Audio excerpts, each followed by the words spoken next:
All right, hello everybody. Let me adjust this camera. That was an awkward angle, huh? You guys are doing a bunch of crotch gazing? Pervs. How's everybody doing? Let's see, we got Haster and Zapiroth. Welcome, people. Hope you're doing great. Let me start up this game here. I didn't have it already started because there is some title music there and I didn't want it conflicting with the starting soon music. I'm not gay enough. Well, let's see, edge. Okay, let's start the game up. Yeah, I didn't want there to be dueling title music here. How's everybody doing? Have welcome, James. Hope you're doing well. Yeah, so just a little bit of a departure from Skyrim. I just needed a little bit of a break. So I've been playing The Thief a lot lately, and I'm actually in the midst of writing that build guide now. So it's like right now, after, you know, I've played through like 120 hours or something like that. So it's like I'm getting kind of like to where I'm just kind of meandering and just kind of doing stuff with the character and don't really have a clear plan or anything. And the character's also kind of long in the tooth, so I'm getting a little bit bored.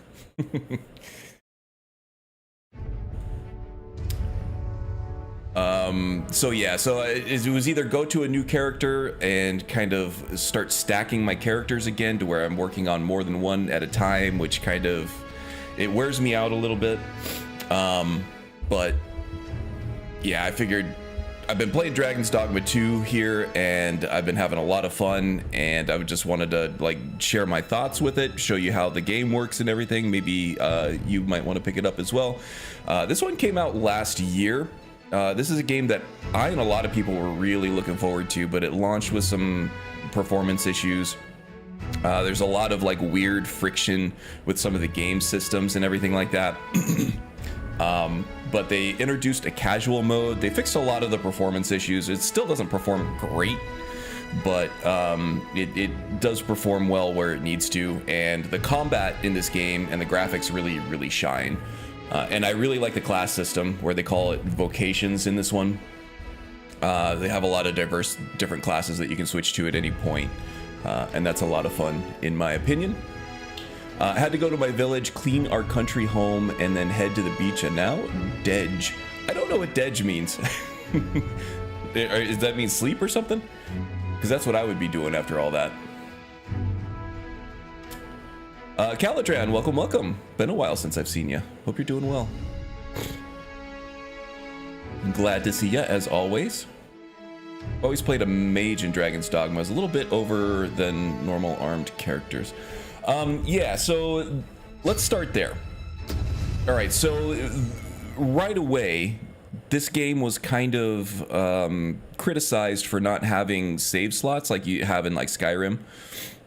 You get one character and you can erase that character and start over if you want, but otherwise you get one slot to save one character in one playthrough at a time. Also, your pawns are very chatty. Those are your followers. I'll talk about them in a minute. But yeah, so vocations. We get, I think, 4 main vocations to start the game off. You get your mage. Where is my... Pray, follow me. Okay, here we go. You get your mage, your fighter. You get a thief and an archer. I'm playing the mage right now. And the way that the quote-unquote builds work in this game is you get to share a lot of the progression perks from each class with every other class. And I'll show you what I mean in a minute. So in order to... Wow, these followers are very chatty.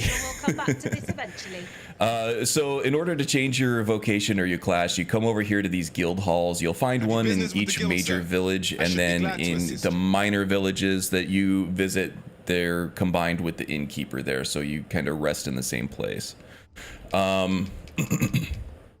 So you just come here and then you change your class and you don't lose any progression or anything. You can see that I've maxed out my fighter progression. Archer is rank 4, mage is rank 7, and I'm working on the mage progression right now because you get these augments that you unlock as you progress through the ranks of the class here. And these augments are able to be shared and equipped by any other class that you want to pick. So if I want to kind of main fighter, and then also at some point the Mystic Spear Hand here, which is a really cool looking build. I'll play around with that a little bit for you guys at some point today too. But the mage here, its final augment that you unlock at its highest rank is Exaltation, which augments your stamina recovery speed. Stamina is like your resource that you use to attack with your special attack. So with the mage, it's like to cast certain spells, you need to spend stamina on it.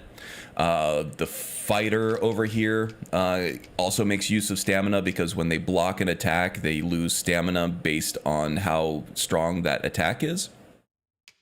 And then things like the archer, for your more powerful ranged attacks, you need stamina as well. So going through the mage and unlocking all of these augments is a really good way to get a stamina recovery buff for all of these other characters and all of these other classes' vocations. So it makes sense to go through and just play through each one of these vocations on a single character in order to strengthen up the one that you want to play in the end game, if that makes sense.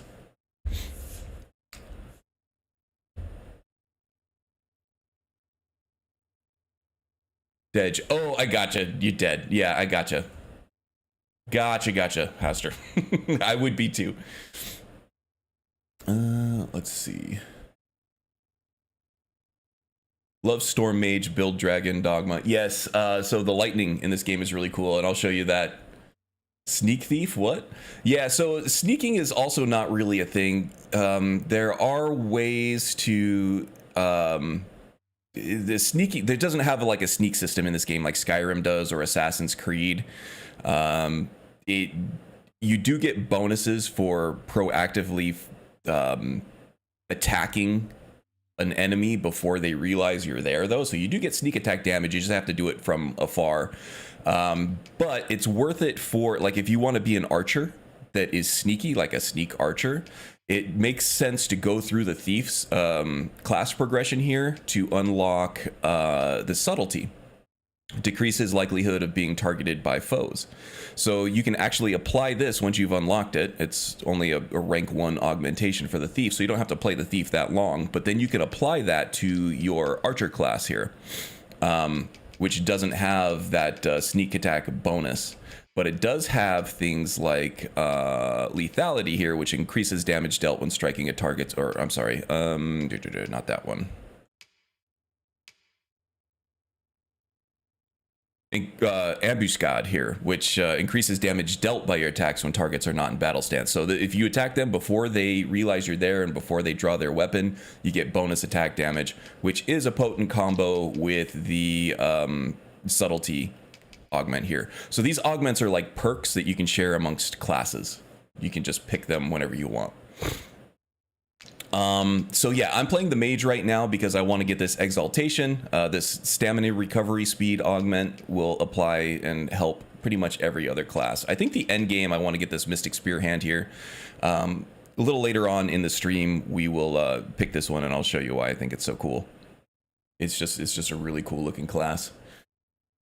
Who all we got here? I saw Magus sneak in. Welcome, buddy. Hope you're doing well, having a good weekend. Planning to install Stellar Blade, but got to make my laptop smooth for the game first. Yeah, you gotta get it running right.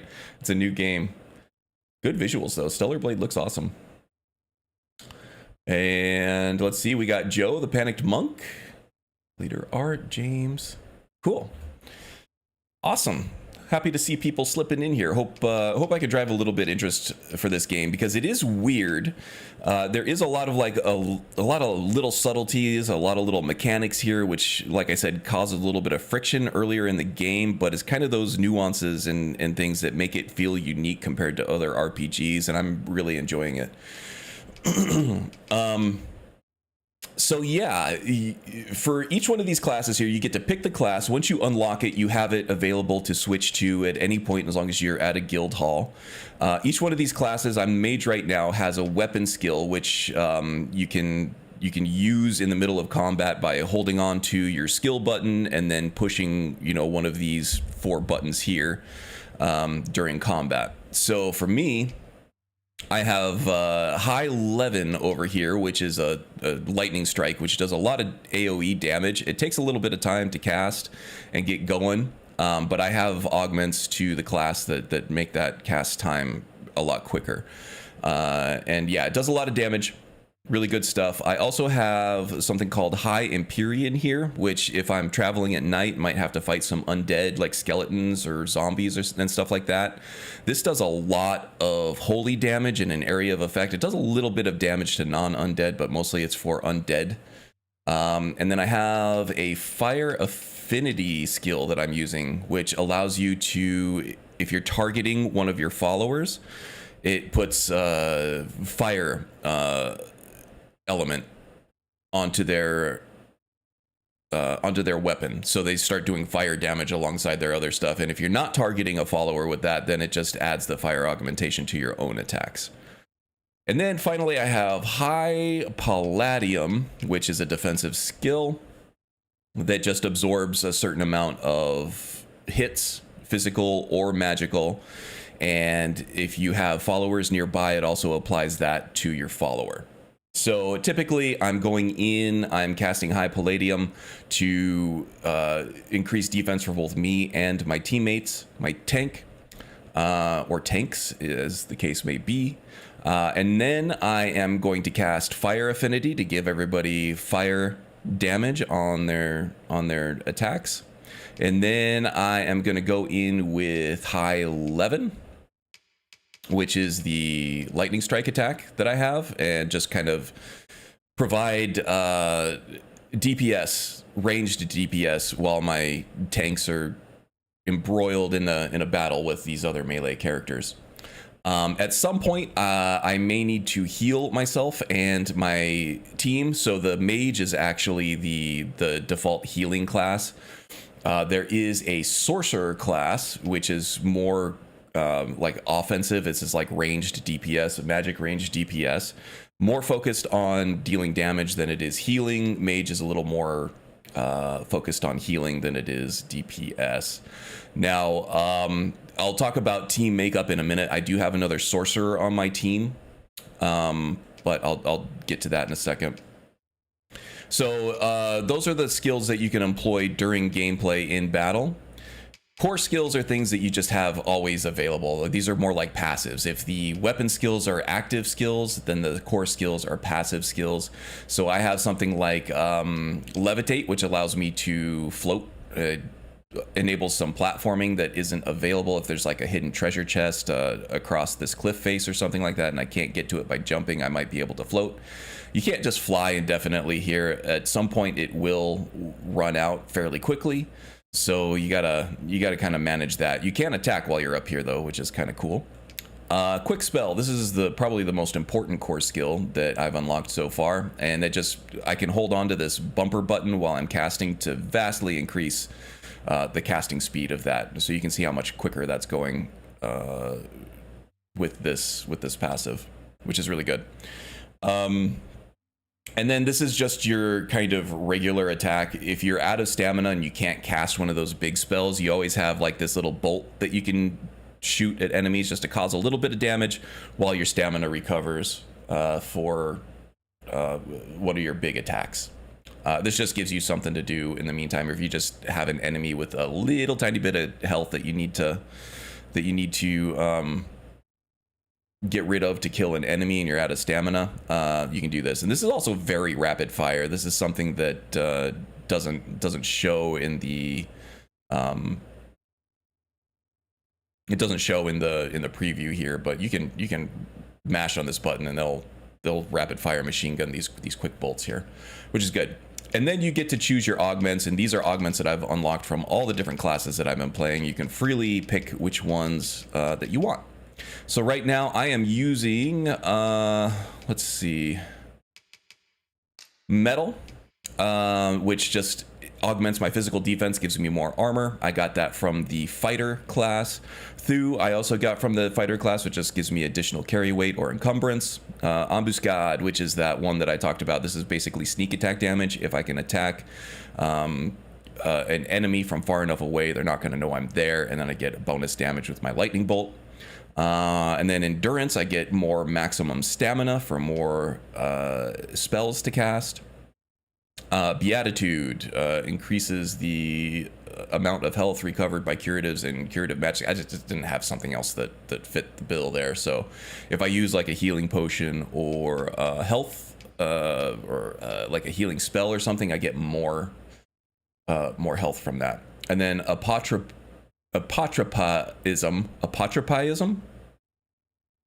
I don't know how to say that. I think I got it right. Augments magic defense. So I have physical defense and magic defense ready to go there. Now, you also get a main follower called a main pawn to accompany you through your entire playthrough. You get to create them at the start of the game. I just put my wife in there, so I get to go explore the countryside and save the world with my wife here. You get to pick their personality, you get to pick their specialization, you get to pick different kinds of things about how they will act in the world.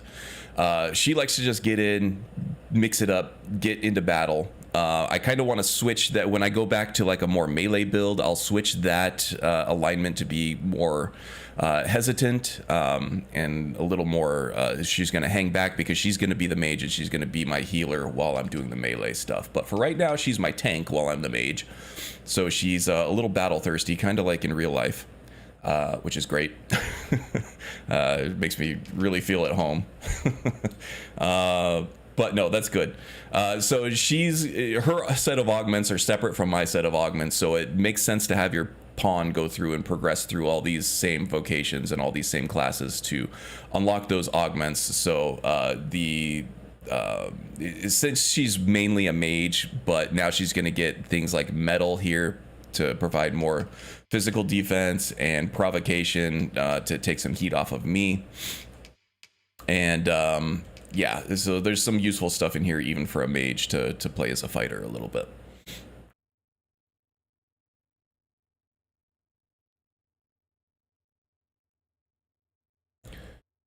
Awesome. So yeah, if you have any questions or anything, I'm sure you just want me to get in and get busy with the gameplay here, which I will do. Always a pleasure. That kind of looks like Asterion from Baldur's Gate 3, but it's not the same guy. So, in addition to your main pawn, which is your main follower, you get up to 2 more hired pawns. And I got Janice Krill here and Azura, which is probably made by a Skyrim fan over here. Azura is my sorcerer. She does the ranged magical damage for me. As I understand it, the pay of and Janice Krill is a warrior, which is different from a fighter. The warrior does a little more DPS, but has less damage. The warrior also causes a lot of knockdown, which is good. So when you fight these really big, like, boss enemies out in the world, you can cause... it's almost like a poise system from the Dark Souls games, if you're familiar with that. Once you do enough knockdown damage to them, they will fall down and allow you to attack their weak spots and get like a huge critical strike on them. Okay, so there are quests in this game. There's a main storyline. I don't actually like it that much, so I'm gonna disable the quests for now. I can walk you through how some of these quests might work, but I don't. So the dialogue in this game, the quests, at least in the first act, are very dialogue heavy. They don't have you do a lot of fighting, a lot of gameplay or anything. It's just kind of walking through buildings, talking to people, making sure to avoid talking to other people, avoid being detected by some people.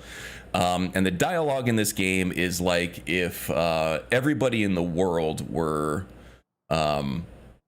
talking in cringy Renaissance Festival or Ren Fair voices all the time, and they just refuse to turn it off.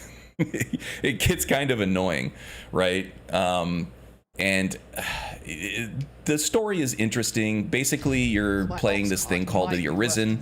The Arisen is the destined ruler of this country of people here, and the Arisen is special because the Arisen gets killed by a dragon. The dragon will find someone who he thinks to be worthy of being an arch nemesis. He will then remove the heart from the person that he just defeated in battle and eat it. When the dragon does that, the Arisen is arisen, revived. So you're basically playing as a dragon zombie in this game, which I guess maybe there is necromancy in this game. I don't know. And at that point, you're the destined ruler of the lands, and you're supposed to protect the people from the dragon. And it gets kind of wonky. It's a little bit tropey, with a fantasy tropey being the chosen one and everything like that. It's a little interesting because then the dragon chooses the arch nemesis, his own arch nemesis, that's going to protect the people that he's trying to kill from the dragon himself. So it's interesting. It kind of makes you frown and cock your head a little bit. Like, why would the dragon be doing that? But I guess the dragon has a bunch of honor tied up with his actions and everything, and he wants a worthy arch nemesis. And the cycle just continues like that forever and ever. When one Arisen falls, then the dragon chooses another one, and so on and so on.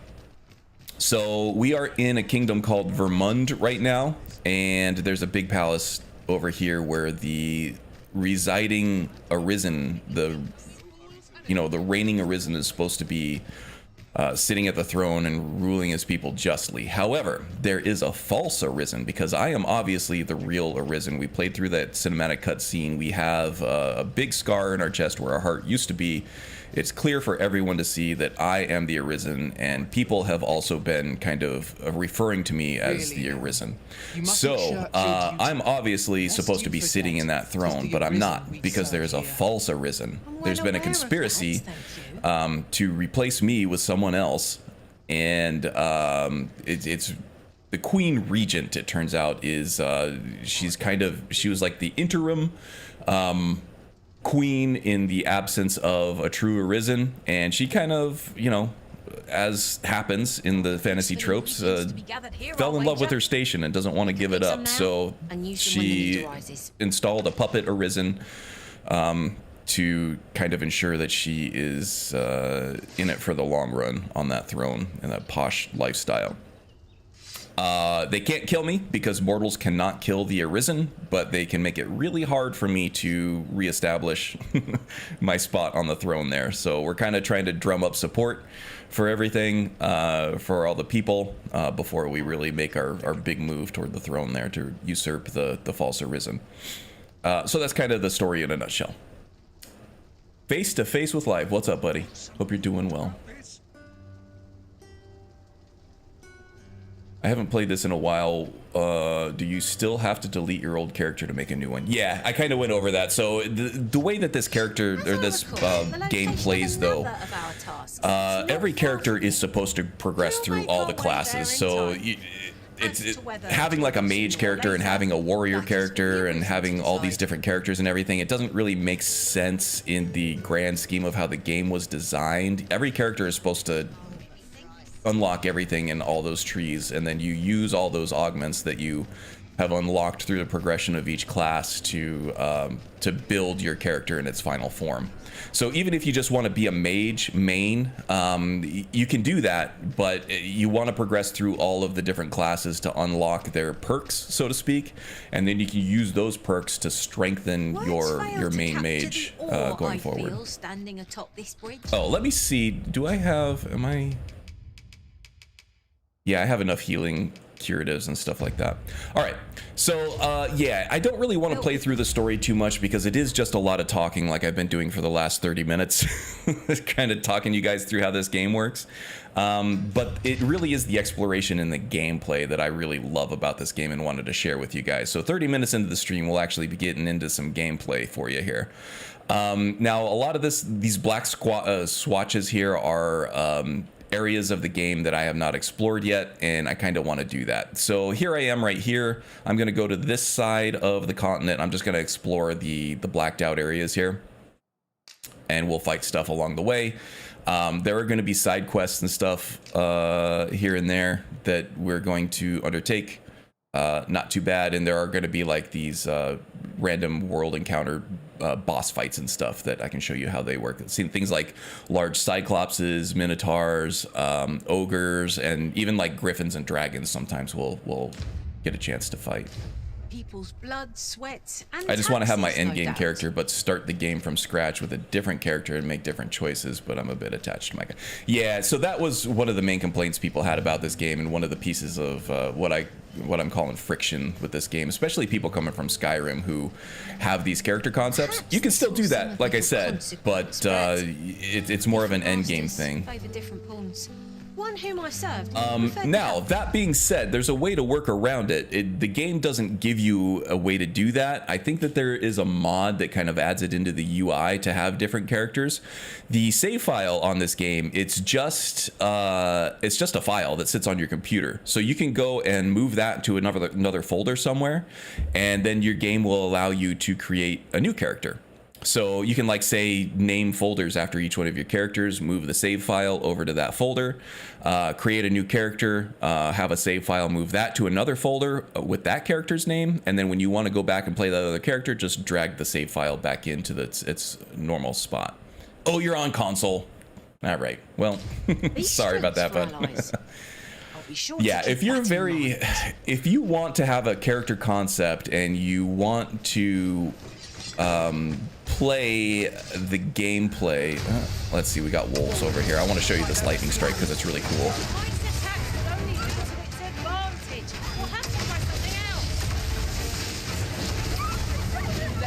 Yeah, a little overkill for wolves here, but wolves are actually tough in this game. Oh, I don't want to leave my pawn hanging. That was thrilling.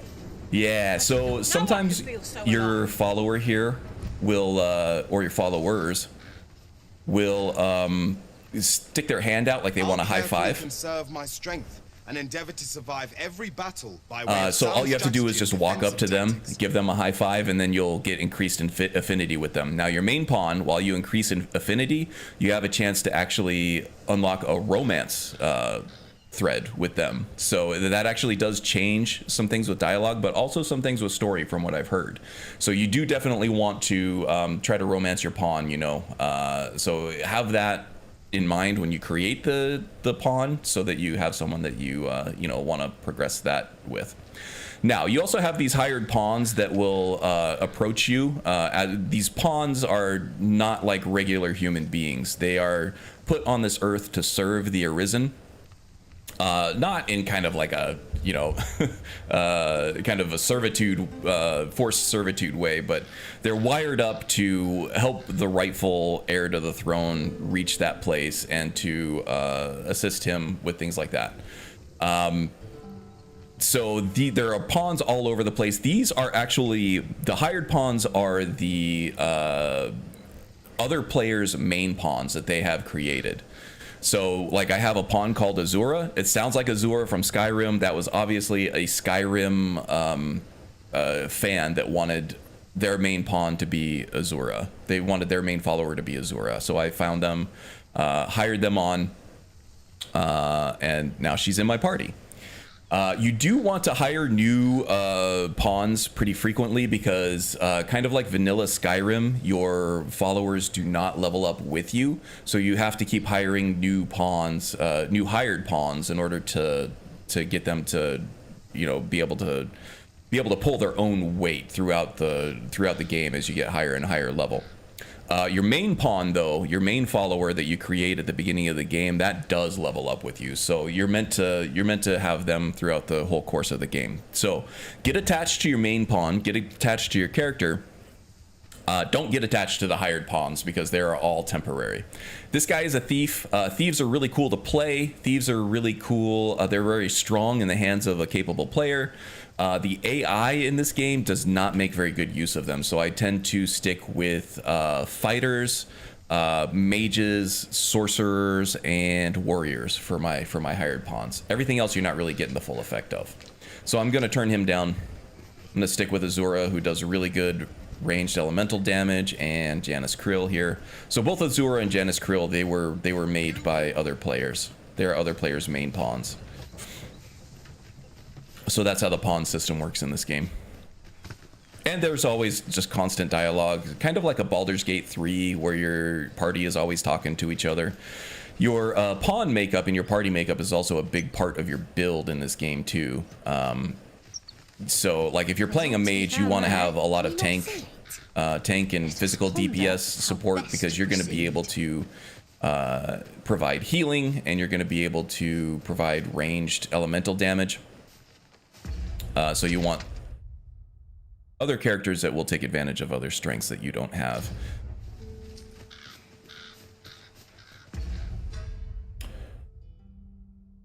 But this is a very fun game. I might just restart anyway. It's been about a year since I beat it.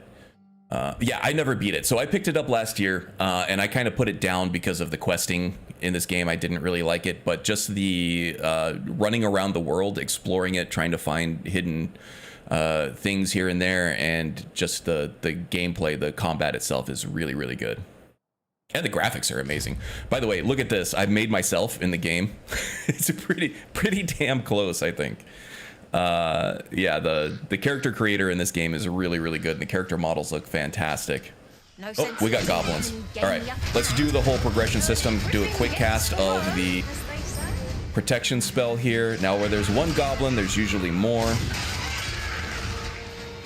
Yeah, so my tanks are really just plowing through everything before I can even get a shot off edgewise.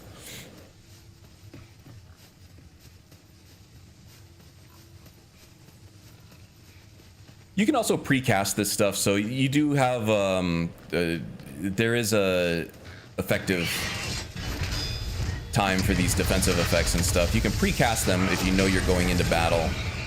Kind of like a flesh spell from Skyrim. Before you unlock Okado's Recital or whatever, you kind of have to cast those if you rely on them before you enter battle. You can do that the same with the fire augments and stuff like that. Let's see, I hear... So these harpies are annoying, especially if you're playing a melee class. They're all over the damn place. Oh, there's the goblins. Lost targeting on the harpy.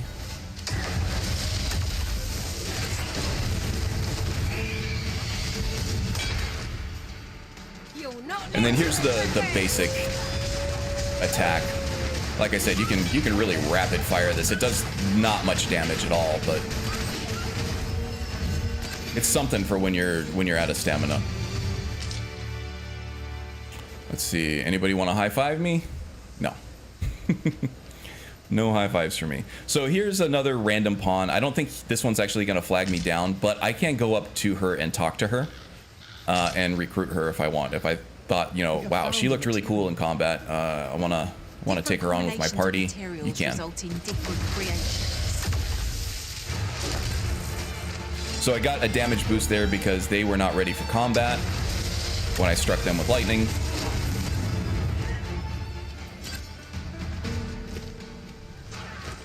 And here's what this Levin spell looks like. It's not really effective against goblins. Does a little bit of damage and a little bit of damage over time. Yeah, that was that warrior. Attack speed is really, really slow with the warrior. Kind of like a barbarian with that big two-handed weapon. But the impact is huge. And you can play that class too. That's not just a pawn class. I don't remember what the highest level in this game. You're essentially kind of, well, you know, I'm not sure. Okay, so the experience is separate from your vocation experience. You get these vocation credits as you level up as you spend more time and kill more monsters in a certain class. You get experience for that class that you can then go back to the guild hall and buy new skills and stuff for that class. But you also get general experience, and general experience is rewarded with quest completion and stuff too.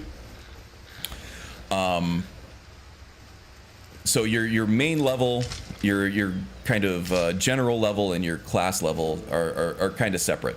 Your main level will level up just, you know, your let's take a look at the status page here. So you have things like magic, which determines like the strength of the damage output that you have with your magic. Things like defense, strength, which determines your physical damage output, and your like certain damage resistances and stuff. It's not as in depth as something like a Dark Souls or Elden Ring, but it's a little more than what you get from like Skyrim or something Elder Scrolls.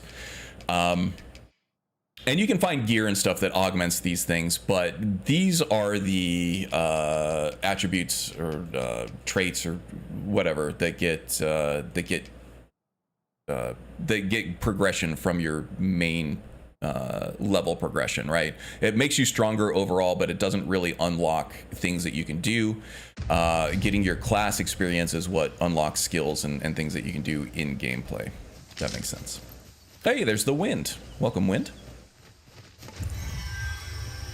All right, so we might get a little swarmed. We got some goblins and some pet pigs here.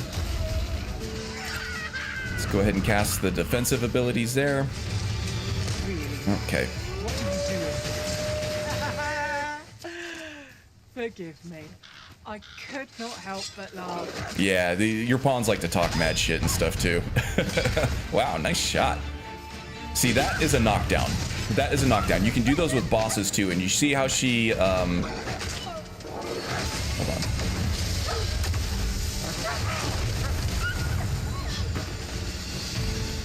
Oh yeah, and you can just pick up enemies. You can pick up anybody in this game and just run around with them.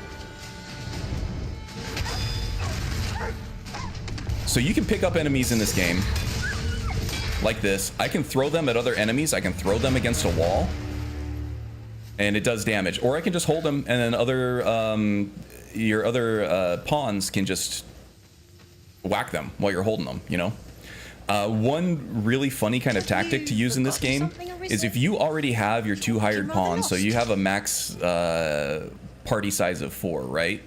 You can actually find another random pawn on the road here, and you can pick them up and take them to like a boss fight or something, and then just throw them into the thick of this boss fight, and now you have a 5th pawn that's helping you fight against it. It's pretty hilarious.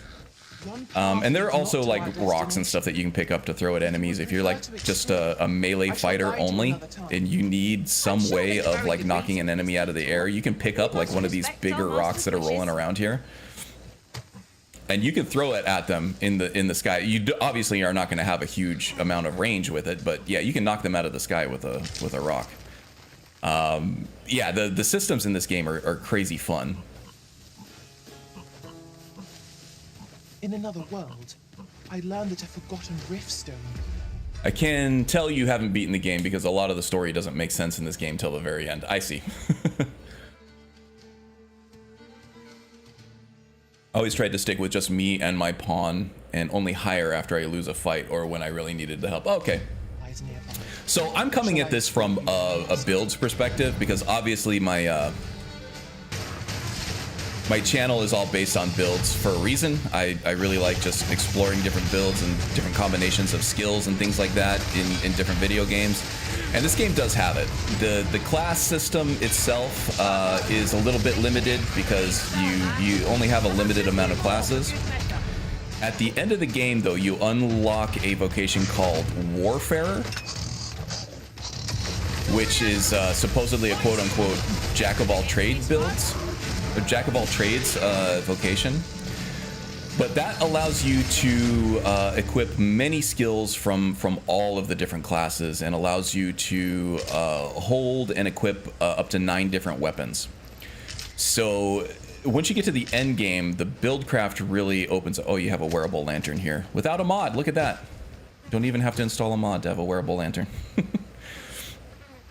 Yeah, the Warfare class is kind of like the custom build of this class. But in terms of buildcraft, you have the 3 things, or actually maybe 4 or 5 things. You have Vocation, which is your main class. You have the different combinations of skills that you're going to use within that vocation, which, you know, allows you to build from that. You also have equipment that you're going to find throughout the world and buy at vendors. You have magical rings and stuff that you can equip too. So that all accumulates to part of your build. You also have your pawns here. And the way that you pick the vocations and the skills of these different pawns here can affect how you're going to play the game. So I consider these pawns part of your build as well. So I have all the pawns that I have right now that I am able to have. I have a maxed out party of 4 here because I consider that part of the build. And if I'm going to leave these pawns out, then I'm missing part of my build, if that makes sense, right?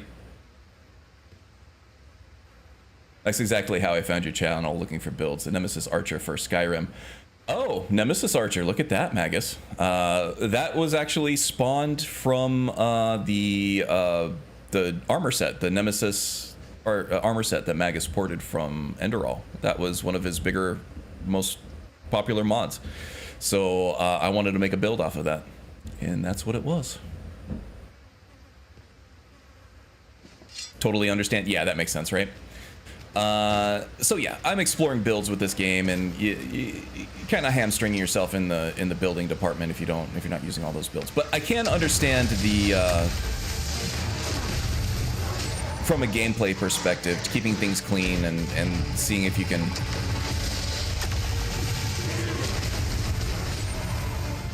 rise to the challenge, because the gameplay in this game is really fun.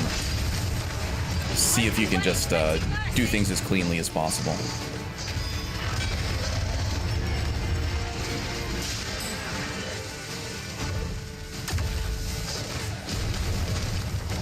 Are you all right? Yeah, I'm fine. Just let me get up. I should have used the levitate ability on that. Oh my god, I just got a cramp. My ribs.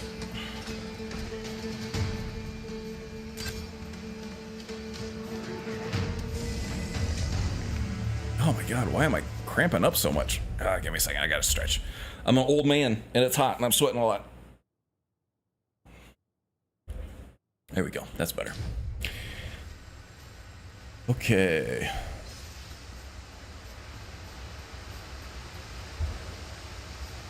And gently down. Yeah, right. So that's funny in this game. There is fall damage, and it's lower down. You incur fall damage lower down than you'd expect. And when you do take damage from falling, you just completely faceplant, and it looks hilarious. And then it takes you a minute to get back up. There is a perk in the fighter vocation that you can use for any class. What is it called? Am I even using it right now?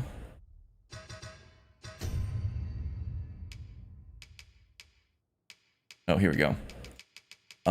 Called Diligence? Yeah, hastens recovery when downed or crawling. So that'll get you back up on your feet quicker. Not sure I'm actually... I don't think I'm actually using that right now with my current character. My current vocation, current build out, you know, my current loadout. But yeah, that's hilarious. But if you manage to fall on one of your pawns, they'll actually like catch you and you'll avoid fall damage. The warrior also has another, if you're wearing a shield, you can fall from great distances, and they'll actually, if you block while you're falling, they'll position their shield under their shoulder and they'll land on the shield, and it vastly decreases recovery time for that, and vastly decreases the amount of damage that you take when you fall. So that's kind of cool. An unlikely location for a path. Mayhap it leads to a hidden hoard of treasure. Yeah, this is where we came from. I'm feeling 'tis best left untravelled. Am I the only one? Well, we already traveled it, so there's that. Let's see, there's something here. Oh, a rotting fish. Let's pick that up, because we got to pick up everything in this game. Actually, I can't even select it. Yeah, whatever.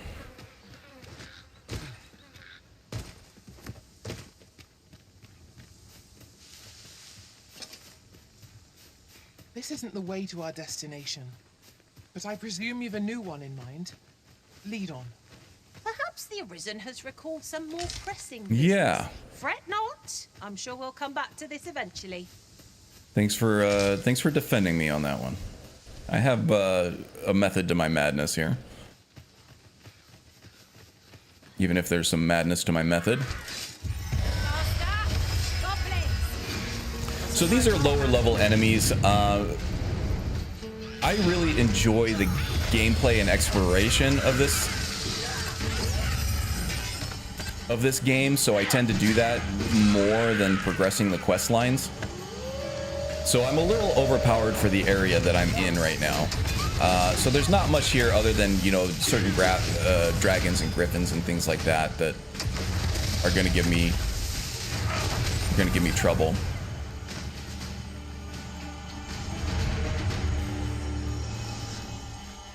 Naught compares to the thrill of victory. One cannot help but feel indomitable. No doubt this triumph will spur us into the next. I like how pawns will catch you as well. Yeah, there's a lot of just unexpected little interactions like that in this game. They really built out the underlying like simulation systems in this game really well. It makes the game kind of clunky in terms of performance, and some of the mechanics in this game are a little bit obtuse to learn, I would say. And that all kind of contributes to that quote-unquote friction that I was talking about that probably drove a lot of players off. But once you learn them, they're actually pretty cool. And in terms of things like just hidden mechanics and things like that, and just things that the game doesn't do a really good job of teaching you, there's a lot of that in Bethesda games too. So a lot of us that are mainly Skyrim players and stuff like that probably aren't going to have... We know what to expect from things like that, right? Man, that Fallout 4 settlement system too was like one. There's so much that you can do with that Fallout 4 settlement system that they just don't tell you that you can do, as far as like supply lines and things like that.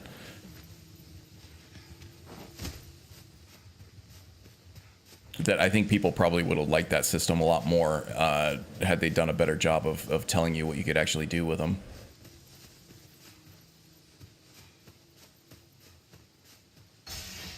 They call it emergent gameplay. Yes, indeed.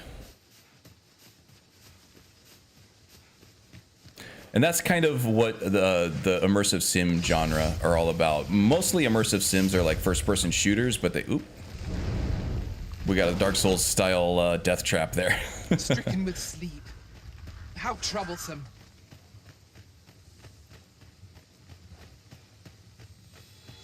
Okay, we got a bandit camp out here now. Let's get rid of that mage first. Yep, no problem there. Now we'll shore up our defenses. Here we go. Good there. We're going to go ahead and imbue Janice here with some fire damage. Let's take care of the ranged archer here, so that our tank stops taking ranged damage while she's fighting the other melee damage guy. And we're going to sneak attack that guy. No problemo.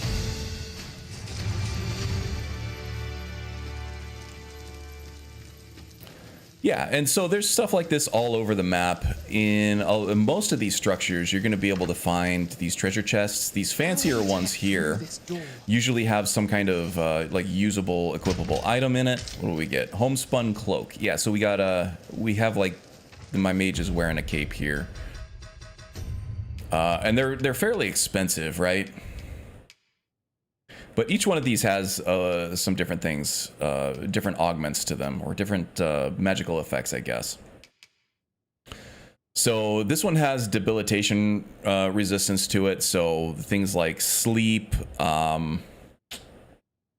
poison, anything that you know, affects your character long range, this will have a little bit of general protection against. This one has a little bit more protection, but against specific things. Like the one on the left here is... Oop. Oh, do I... So the one on the left over here, that's soaked damage. So the lizard enemies, the saurians, will spit water at you and they'll make you soaked, which kind of slows you down a little bit and also slows down stamina regeneration. So you get more protection against that. And the other one over there, I'm not sure what that is. But I can't seem to get to it with my mouse to find out.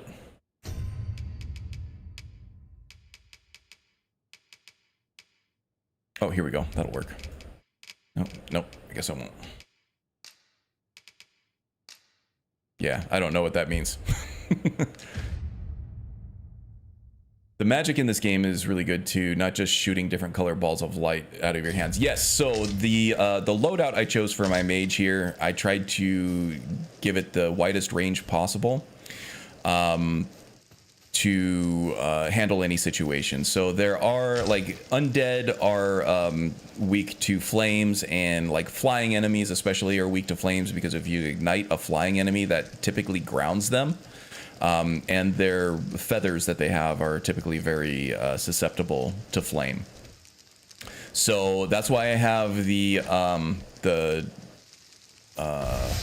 fire imbue, fire affinity here, so that if these characters, if these followers do happen to hit a flying enemy, it will knock them down and cause a lot of damage over time.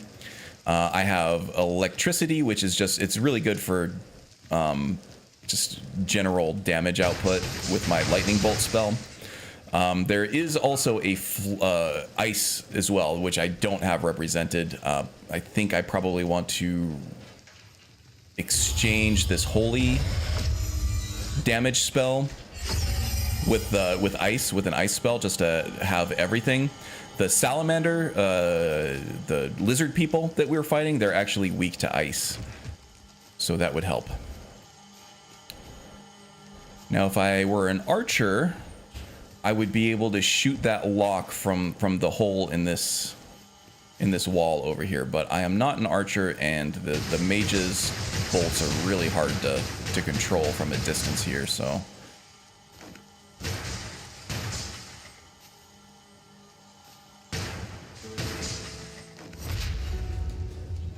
I'd wager our merry band can handle whatever comes. So long as we remember to keep to our assigned roles, we shall be a united front in the face of any foe. yeah, a lot of banter here, but hey, how'd you get in there? Damn it. All right. Maybe I did manage to destroy the lock on there with the mage. I didn't see that I actually did it, but maybe. Yeah, so there's a lot of stuff that's barred from the other side here. Archers are really good because you get to basically aim exactly where you want to shoot your arrows. That's one of their abilities. Whereas like the mage here, you just kind of gotta, it's more of an auto aim. Okay, so that was good. Let's come over here and see if we can find a way down south here to remove some of the more blackened areas here. Sometimes if you use the go command or help, the pawns will figure it out on their own. Yes, maybe they will. I didn't use either one of those We commands. should be able to move this boulder with our combined might. We already moved the boulder. Push is what's needed here. So you see this big glowing bug over here? This will actually increase your carry weight by just a little bit. So this is how they reward exploration in this game, right?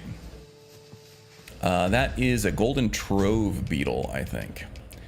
And it's just a little bit. It's 0.5 of a, I'm sorry, 0.15 of a gram that it will increase, but you know, when you find dozens of them, they do add up.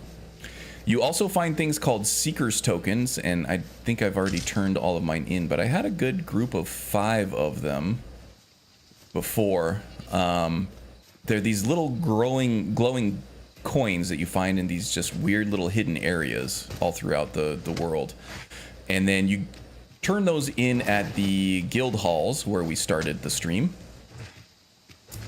And you get pretty powerful rewards for them based on how many you've gotten up to. And they accumulate. And I think I just recently turned in the reward for finding 15 of them. And basically you just kind of run around the world. And every once in a while on a cliff face or in a little hidden area, or just like stuck to a tree or behind a rock or something, you'll find those. You'll find those tokens. Now there is a dynamic time of day system with this game. At night, you will find enemies in more density. So denser crowds of enemies that you fight, and also have more of a chance to encounter undead enemies like skeletons, zombies, and ghosts even, and they tend to be harder, more difficult. Like skeletons, for example, you have to kill them, but if you don't destroy their skull after they shatter, then they will reintegrate themselves and sort of resurrect themselves and keep fighting you. Ooh. The bark in this game is really good. There is a sort of alchemy system in this game. You'll see me pick up flowers and things like that, bark, as I go, and then you can combine 2 ingredients to make something else. And usually those are like healing, restorative poultices. And then you can combine those with other ingredients to make them even stronger, and so on and so on. There's also stuff that doesn't just heal you, but increases your stamina regen, or just heals stamina instead of health.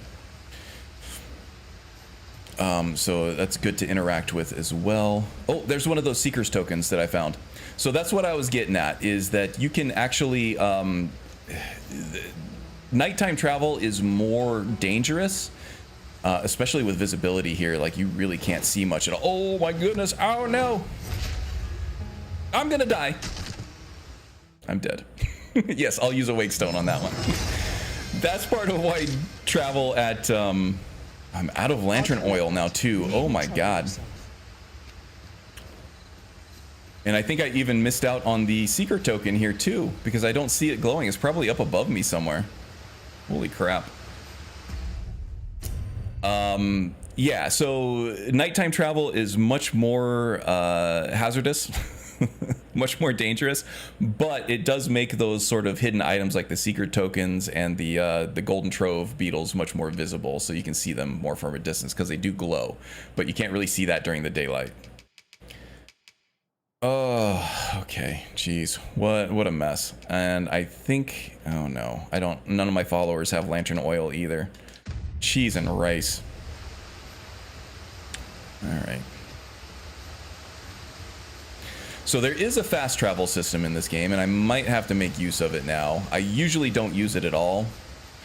There are, I think, maybe a total of 4 fast travel points. So you have a built-in fast travel point here at Vernworth, which is the main capital.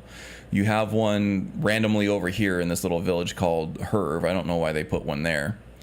But then you also, I think, have one in Batal. There's like a main city area over here in this other continent that has one, and I believe in the volcanic ruins over here, which is like the end game part of the game. You get another fast travel point. You also have things that you can place in your inventory. They're very limited, but you have these port crystals where you can just place them on the ground. And then now you have another fast travel point. And in order to fast travel, you have to spend something called a fairy stone. You can buy these at vendors. You find them in treasure all over the place. I only have 3 with me right now because they do take encumbrance. They will take up room in your inventory. I have a lot more of them at my home storage. But basically you use those and you get to teleport right back to one of these main areas.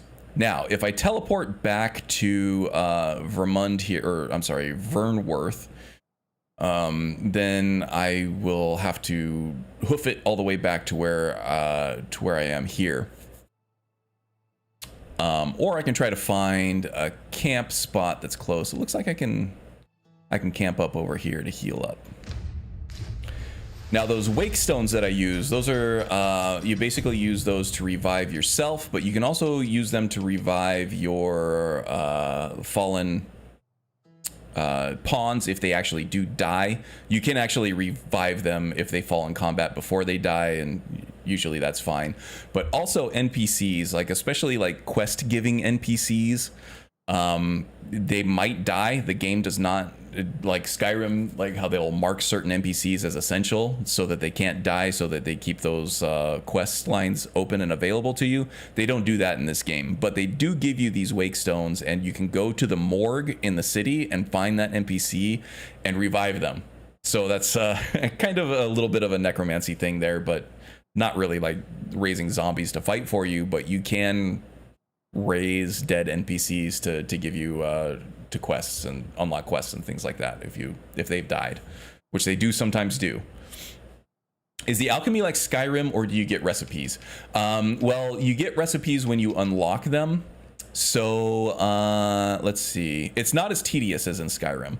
So if you go to one of your alchemical ingredients here and you just select it, you can go down to the combine thing here, and it'll tell you exactly what you can combine it with and what you can't. It's not like Skyrim where you kind of just got to combine them and wait and see if they do anything. It literally, like physically won't let you combine them if they won't produce something, right? They also give you, there's no mortar and pestle. You don't have to go to an alchemy station to do anything. It's all just right in your inventory. You just have to combine them if they're in your inventory.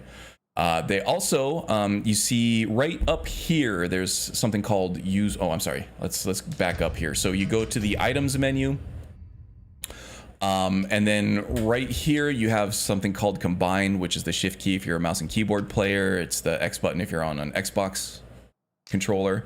You just hit that button, and then you're in your combine view here. And this will just tell you all of the ingredients that you have that can be combined. And then you can go over here to use recipe, and then you can, what that does is it gives you the result of all these combinations instead of just allowing you to pick the combination. So if I wanted to say this mighty roborant here, it is a very high level healing consumable. I don't really care what it costs to make it. It looks like there's another roborant and then some cinnamon bark. Yeah, I'm gonna go ahead and combine those. So in my opinion, it's a lot more convenient than the Skyrim alchemy system, but it's kind of more limited in scope of what it can actually do. You can create your specialty arrows here if you're an archer. You can create, healing potions. You can create these different potions of healing different ailments that you might have. Or debilitations, they cause them. So if you're slowed down because you're wet, you can have, there's like a drying concoction that'll dry you out. The wicking remedy here, yeah. And then if you're on fire, you can drink the parching concoction, which will get rid of that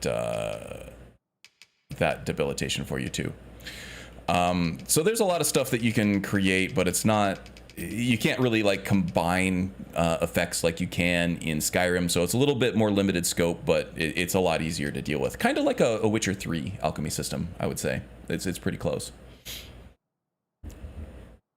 I was gonna say throw a pawn down there to test, but you threw yourself instead. I didn't even try to throw myself. I just got too close to the edge and he slid.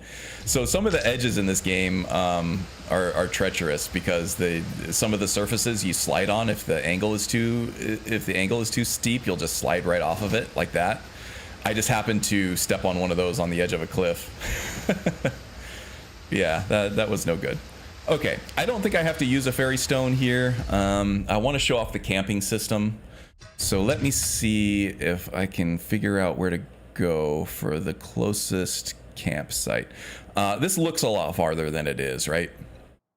So I need to turn around, follow the path back from the area I came.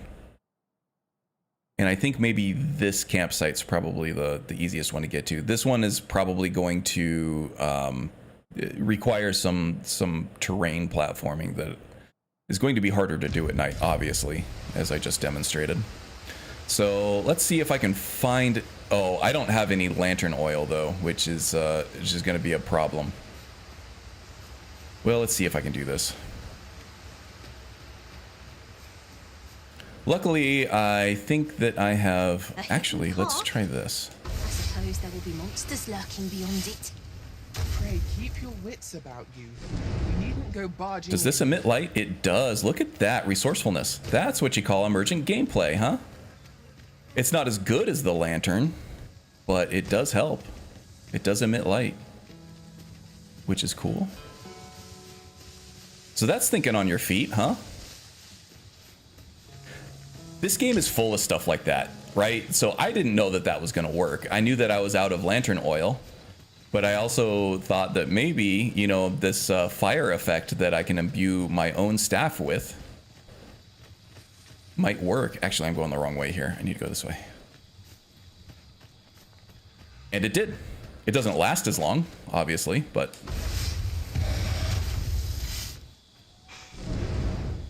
I can probably also use that holy AoE effect.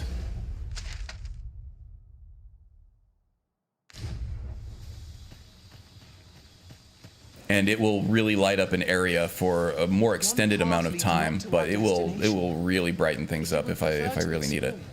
I shall guide you another time.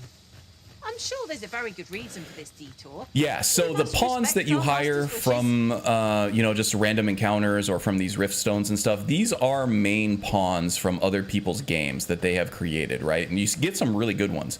But the pawns also have knowledge. Okay, we got... Oh, there's my campsite that I was looking for. Yeah, this is a boss fight, too. Oh man, my pawn's going over there and he just threw a rock at that Minotaur over there and knocked him on his ass. That's amazing. Yeah, so you see those 3 dots underneath the health bar there? That is the number of health bars that this guy has. So we're gonna have to clear 3 health bars off of this guy.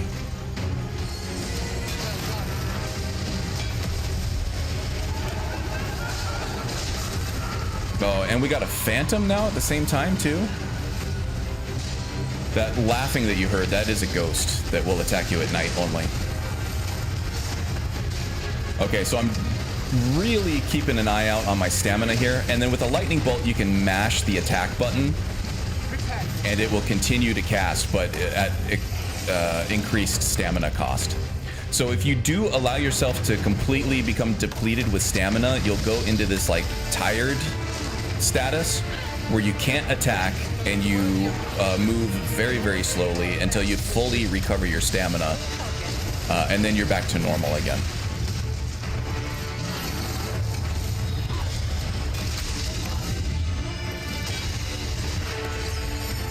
There we go. So obviously that fight would have been more engaging if you were a melee class. Oh, also, I don't know if you guys noticed that, but I just picked up a Minotaur horn. Ingredients are plentiful hereabouts. And those Minotaur horns actually were removed from the Minotaur during the course of that battle. If we did not attack him in the head as much as we did, those horns would have stayed attached to his body, and we would not have been able to pick them up. But those horns are weak spots, so those are good to attack anyway if you have a class that can target different locations like that guy. You can also, those Minotaur horns are also very valuable for crafting ingredients as well. I think you can also use them to enhance your gear back in town. All right, the camping system in this game is pretty cool. Let me see if I have any meat to cook up. If you fight a lot of like beasts and stuff like that, you can harvest their meat. Doesn't look like I have any. Not on him. Nothing there. Thought there was a vendor over here somewhere too. Oh yeah, there's the vendor. The vendor might have some meat. Have a gander at my wares. You shan't regret it. No meat, but they do have some really good rare ingredients here. Nothing that I actually need at the moment. Hope to see you again ere long. But if you have any kind of like raw meat or anything in your inventory when you make camp here, oops, wrong button.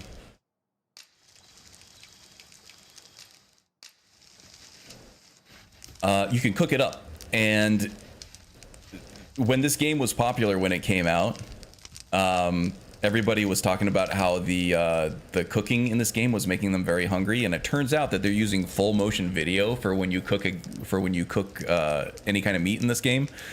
And they were like, "Oh my god, the graphics on this are so good. That meat looks really good. I'm getting really hungry." But no, they just used actual full motion 4K video and cooked actual meat cooking, and it was like making everybody who was playing this game like hungry for like steak and stuff like that. It was amazing. I wish I had had some meat to show off, but I don't. Okay, so this is the camping. Hey, there's Mr. B. Welcome, buddy. Love this game. Yeah, I do too. Yeah, I played this game when it came out last year, but there's a nice upskirt shot for all you over there. Yeah, a lot of the pants in this game are kind of ridiculous. Like I'm wearing undies under my robes here, and it looks like I did a decent job at manscaping because I'm not the pubes aren't spilling out of the undies there, which is good. Anyway. They added more of those in the latest update. Cool. What was I saying? Oh yeah, the camping system. You can cook it up, the meat that you have, and you'll get very long-lasting passive buffs to like just things like strength and defense and things like that, stamina regen, all the good stuff. So it is worth it to start collecting different meats and other raw animal collections. Just whatever you can find off of animal corpses, you can cook it up. Good stuff. But yeah, the camping system in this game is pretty good. You make the camp and then you can go talk to your pawns and stuff, like your main pawn here if you're trying to unlock romancing with them. You really want to make sure you're talking to them as much as possible. I enjoy tackling fierce foes and prefer do some small talk. The stars glimmer gorgeously. And eventually they'll start to get more and more romantic as their affinity for you increases, but it does take a really, really long time. Oh, Janice is dead tired. Look at that. Almost like Haster. Run a lot of errands. Did a lot of chores. I was just falling right asleep on the ground. And as the Arisen, of course, I get the fancy hammock, nice and comfy with the bedroll and everything. Everybody else just kind of has to zonk out on the ground, I guess. All right, so we'll rest till morning. To strengthen the bonds of fellowship. We do have to go back to one of the civilizations in order to grab some more lantern oil out of our inventory. Poor pawns, I know. I wish I could give them more comfortable bedding, but I don't have the option. All right, so it looks like Harv. This is a small village that was really overrun with Saurians, the lizard people, and we've killed them off a few times. Also, there is Ulrika, who is one of the main NPCs in this game that kind of unlocks more of the story. She was there during the first dragon battle where you became Arisen, where the dragon ate your heart and you came back to life. So she was kind of one of your original allies and strongest allies. But she has been ruffling feathers with the Queen Regent a little bit because she is, like I said, one of the true Arisen's strongest allies. So she got run out of her own town in Melv, but she's holing up over there in Harv now, where she has recently just become village chieftain. So let's go visit her. Just woke up. How's it going? Pretty good, pretty good. If you want to learn more about this game, I would suggest, once the stream is over, going back and watching it from the beginning, where I do a lot of like rundowns and stuff. Oh, jeez. That's another thing is the warrior. Some classes, actually a lot of the melee classes and stuff will have mobility defense options where you can like dodge or like back sway and do an attack right after. Why? But You seem to have come through like I said, the unscathed. fighter is the only one that has like a true Is an block. enemy in and of itself. So if you're playing a Let us mage, instead you kind of just strive have to to use better ourselves mobility with and every positioning to your advantage. Oh dang, this guy looks badass. This is somebody's pawn. Very well. I shall lend I think you I would my rather have aid. him than You do seem to be in need of it. Janice over there. He's kind of cocky too. I like it.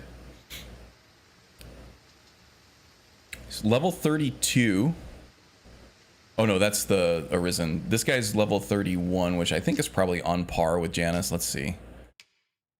Janice Krill, level 31. And Janice is a forager, which I'll talk about that. That's really important. This guy does not have a specialization. He looks cool as hell, but he's not a forager. So, the pawns have specializations. My main pawn specialization is Chiromergy.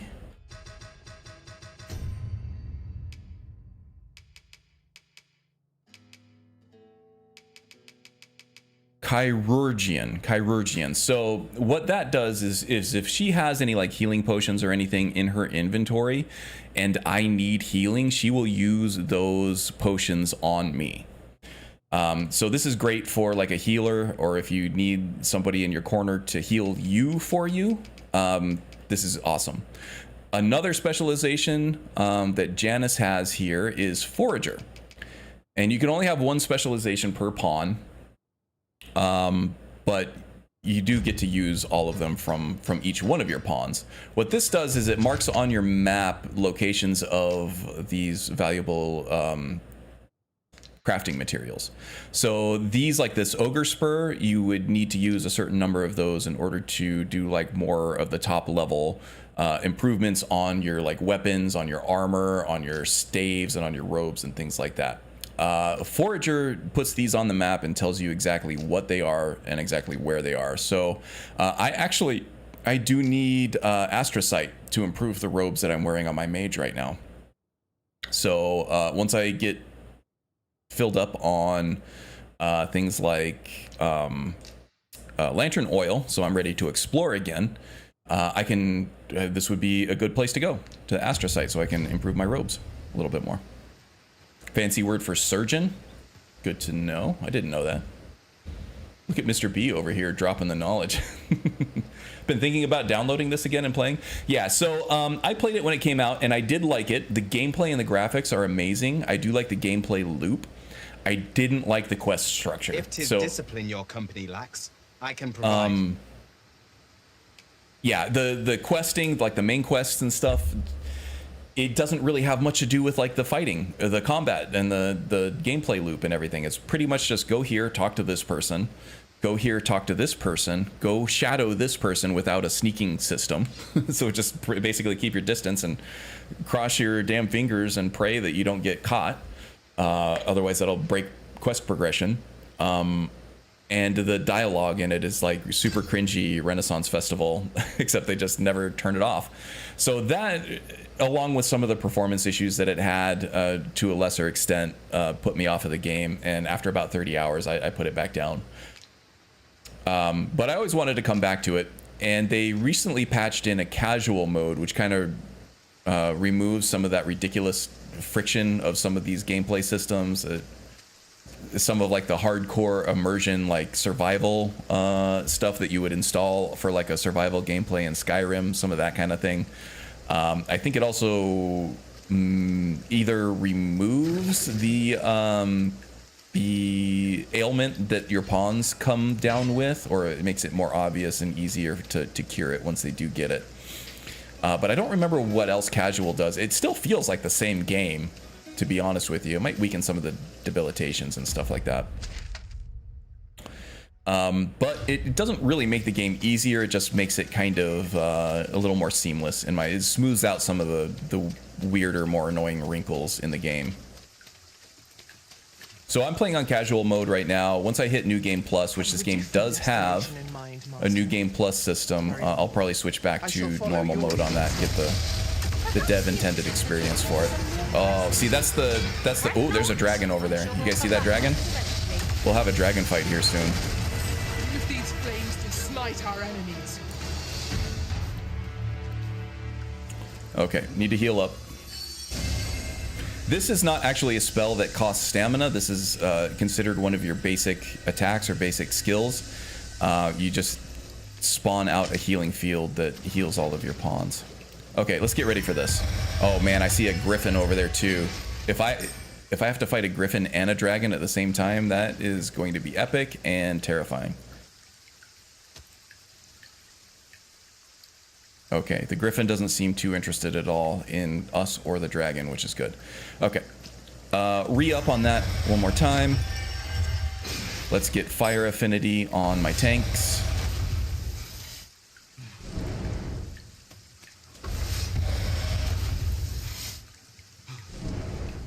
Okay, we got to restore that stamina. That's coming back fast because we're not fighting.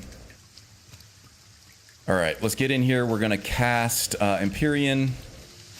I think just to see if this dragon is blighted or something. That holy damage type might help. Oh my god, this is a bad dragon too. Oh shit. Get out of the way.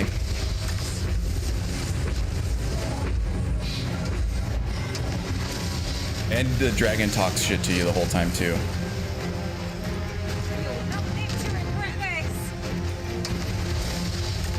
Now the dragons in this game are very smart. They will fly off and live to fight another day if they feel like they're endangered and you don't finish them off fast enough. Okay, Katie needs some healing. There she goes. And your pawns are smart enough, if they need healing, they'll go find a healing field to go. Like Janice just went over there. Katie just went over there too. Okay, I'm getting a little close for comfort here. That stagger actually interrupted my lightning attack there. Block those attacks, please. You gotta keep an eye on my stamina and my positioning here. Okay. She's doing the shield drum over there to draw aggro, which is good. That's what the fighter is supposed to do. Oh crap. Man, this guy is big and he is fast. Okay, looks like I need to re-up my fire affinity on my tanks here. Oh no, Janice still has... No, we're still good on fire affinity. But we could do with some more protection here. So let's get the Palladium going.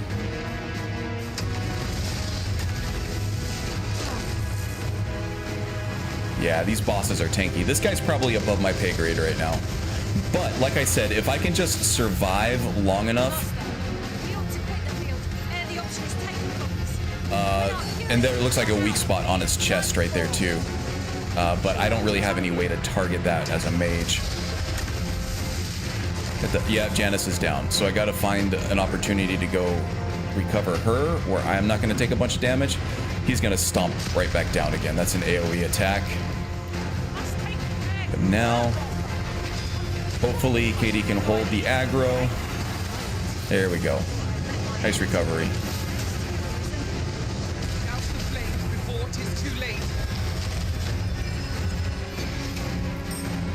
Get the Palladium up there, and we'll drop a healing field over here too. I think I'm out of range of that AoE. Yes, I am. Good. Janice, you need to get over here and heal up.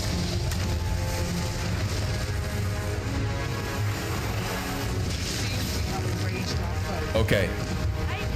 That was a knockdown. That's good. Oh! He recovered, though.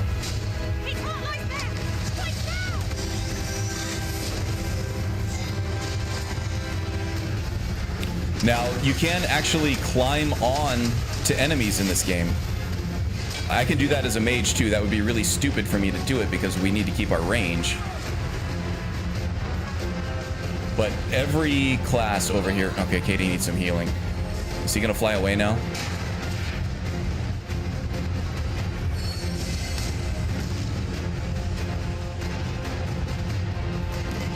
Okay, looks like Azura casted a healing field too. Where did he go? Oh, he's still up in the air. Yeah, he got bored. He was like, oh shit, that hurt a little bit. I'm out of here. Let me get that. Okay, that I'm considering a success at this level. I obviously was not doing enough damage to kill him in any reasonable amount of time, because he did have 5 life bars. But he decided that, yeah, that hurt a little more than I expected. I'm out of here. Look there. Now, next time that dragon, that particular dragon, comes down and fights you, he's going to have the same amount of health that he did when he left the fight. At least that's how I've seen it work with griffins that I've had to fight more than once.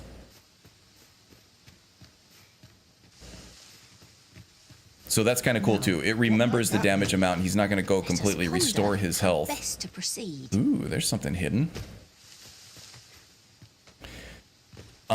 Yeah, Dragon's Dogma, I feel like, was Capcom's answer to Dark Souls. There is a lot of differences. I would not consider this a quote-unquote Souls-like.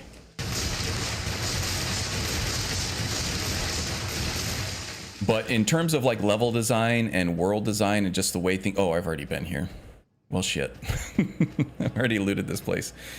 Like these little cellars and stuff that you find in just these little like ruined villages and stuff remind me a lot of like Elden Ring. But yeah, like the world design, the level design, the way like different like platforming and terrain is like structured reminds me a lot of the Souls series. Especially Elden Ring, because Elden Ring is the open world variant of the Souls series. But also things just like weirdly obfuscated like story and lore and stuff like that seems very inspired by the Souls series as well. I just think that FromSoft does the whole obfuscated lore thing better than Capcom does. It's a little more interesting, just a little less cringy, I think. But ultimately, I think Dragon's Dogma ends up being its own thing. Like I said, I wouldn't consider this a Souls-like. I wouldn't put it in the same genre as a Souls game. But it does have some of those elements in it.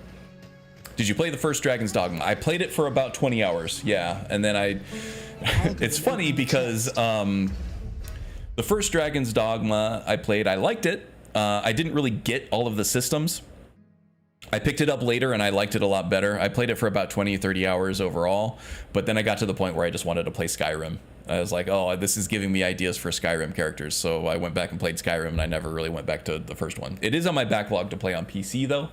I did enjoy it. Same with Dragon's Dogma 2. I got frustrated by, like I said, the quest structure on this one.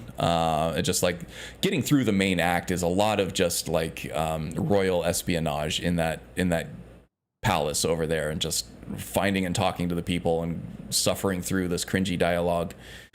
And I put it down after like 30 hours, I think, on my first try of Dragon's Dogma 2.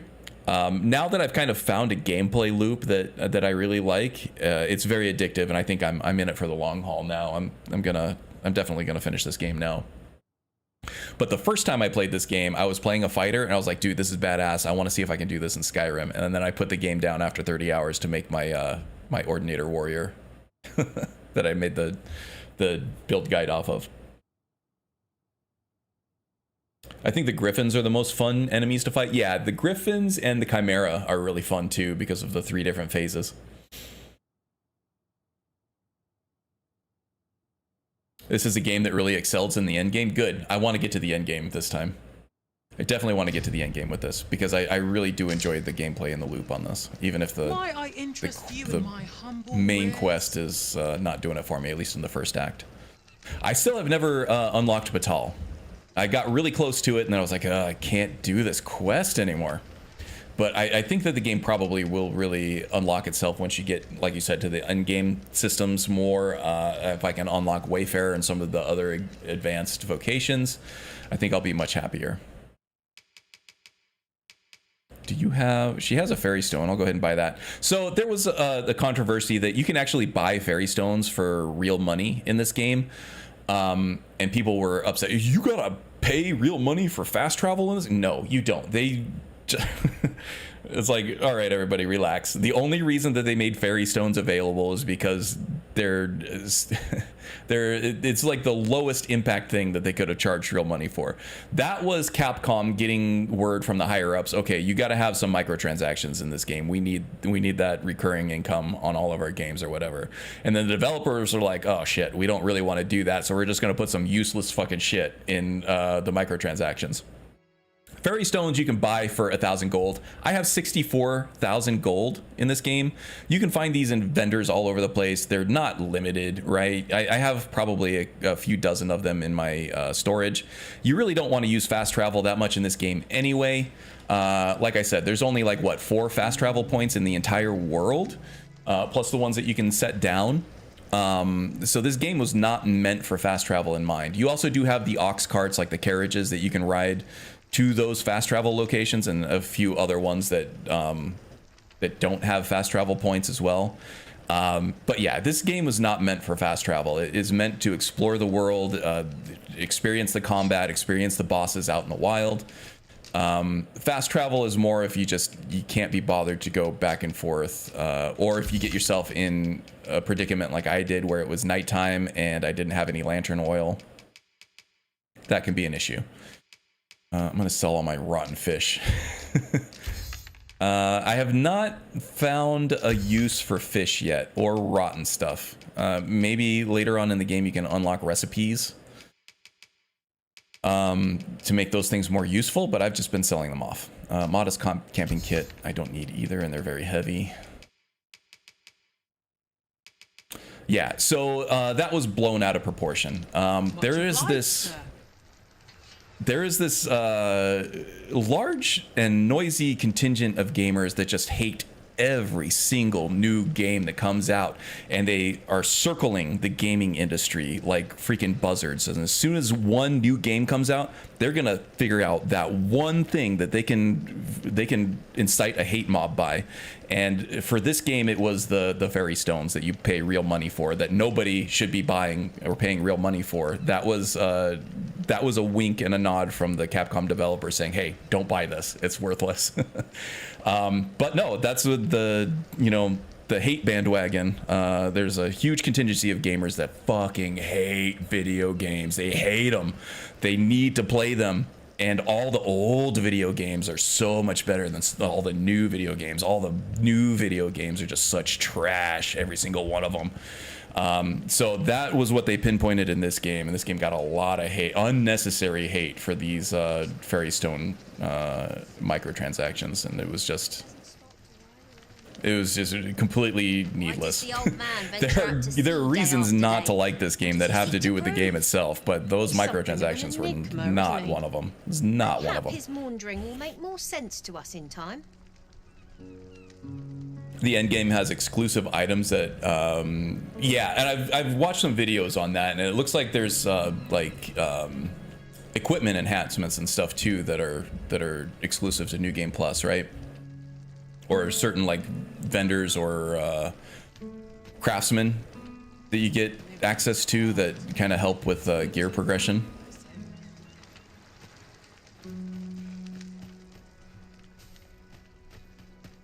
Yeah, so don't be angry. Play video games, be happy. There are hundreds of them out there to play. I have something like 400 games in my backlog. I've played something like 300 games. Let's see. Let's take a look at my Steam library here.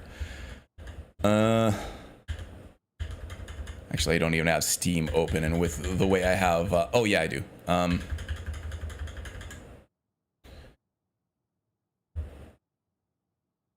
Let's see here. Games. Unplayed. I have 395 games that I haven't played in my library. The games that I have played, 220. Of those 220, there were maybe a small handful, like 4 or 5, that I actually didn't like, that I didn't think were good games, right? So there's a very small percentage of games that are actually bad. If you think that a game looks cool, and those initial reviews are pretty good, and you're really interested in it, and you have time and you're looking for a new game, go ahead and pick it up. You'll probably like it, or wait for sale and let them fix it, like, you know, every game ever made now. If you wait for a sale, you get it for like half the price, and you know, they have a lot of gameplay refinements and stuff on it. But yeah, you'll probably like the game. It'll probably be good. Don't listen to the hate mob. They make their living based on hate clicks on YouTube and Reddit and wherever else. So don't be part of the problem. There are problems with games, right? But that's the other thing, is like these these hate mongers out there that just want people to be angry at games because that's how they click on their YouTube videos or whatever. They are also staunching the actual conversation about what is actually wrong with these games and the actual constructive criticism for how to make them better, because they're just fucking whinging incessantly about stuff that does not matter at all. Okay. Sorry, that's my rant over. We've never been in a better place as gamers right now. There are, like I said, I have like, what was that, like 400 games that in my Steam library that I have not played. I have played 220 of them, and I've liked almost every single one of them. As a gamer, I'm never bored. There's no reason for me to be bored and not to play something that makes me happy, right? There's so many games out there, and they're so good. Oh, here's the Mystic Spearhand guy. I didn't know that he was actually in Harv. This is Sigurd, I think? Yeah. This is the guy that gives you the Mystic Spearhand vocation. How much time we got? We have about an hour and a half in, so we're about halfway through. Aye. For so long as we are united in our resolve to slay the dragon, you shall have my aid. This is a really cool fighting style. In fact, I should probably go back to a guild hall and pick that up so I can show you how cool the damn thing is. These spell books are like scrolls in Skyrim. They're a one-time use. They allow any character from any vocation to cast any of the spells that are in those books. I tend not to use them because I like to focus on the play style that the vocation is trying to endorse. They're just trying to get you to play. They can be useful, but for the most part, I just sell those off.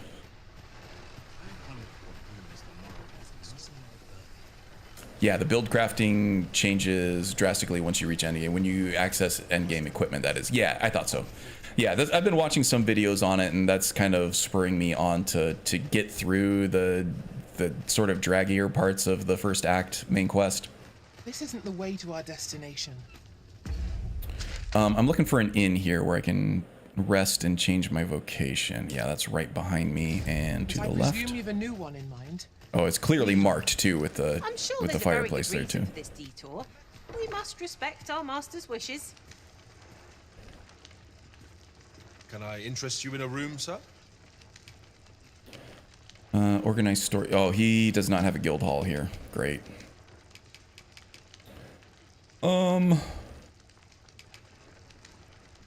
Deposit, withdraw. We can deposit some stuff. I put all of my crafting ingredients right in the storage because you can actually combine ingredients that are stored in your storage. And you can also sell things directly from your storage. So stuff that you want to sell, just put it in your storage. You can sell it there when you manage your storage at an inn. And you also, when you go to improve your equipment at like a smith or something, they have access to all of your stored crafting materials there as well. So no reason not to just dump all crafting materials into, or all the stuff that you want to sell, like this onyx here as well. Yep. Right in your inventory. It keeps your encumbrance down, and encumbrance in this game, it happens a lot quicker than it does in Skyrim, but it's more progressive, I want to say. So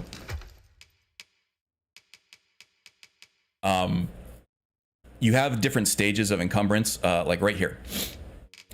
So you have like, I don't know, like super lightweight, completely unencumbered, and then the next stage is light, which is where you want to be at most of the time for a player character, and then you can kind of encumber your pawns a little bit more.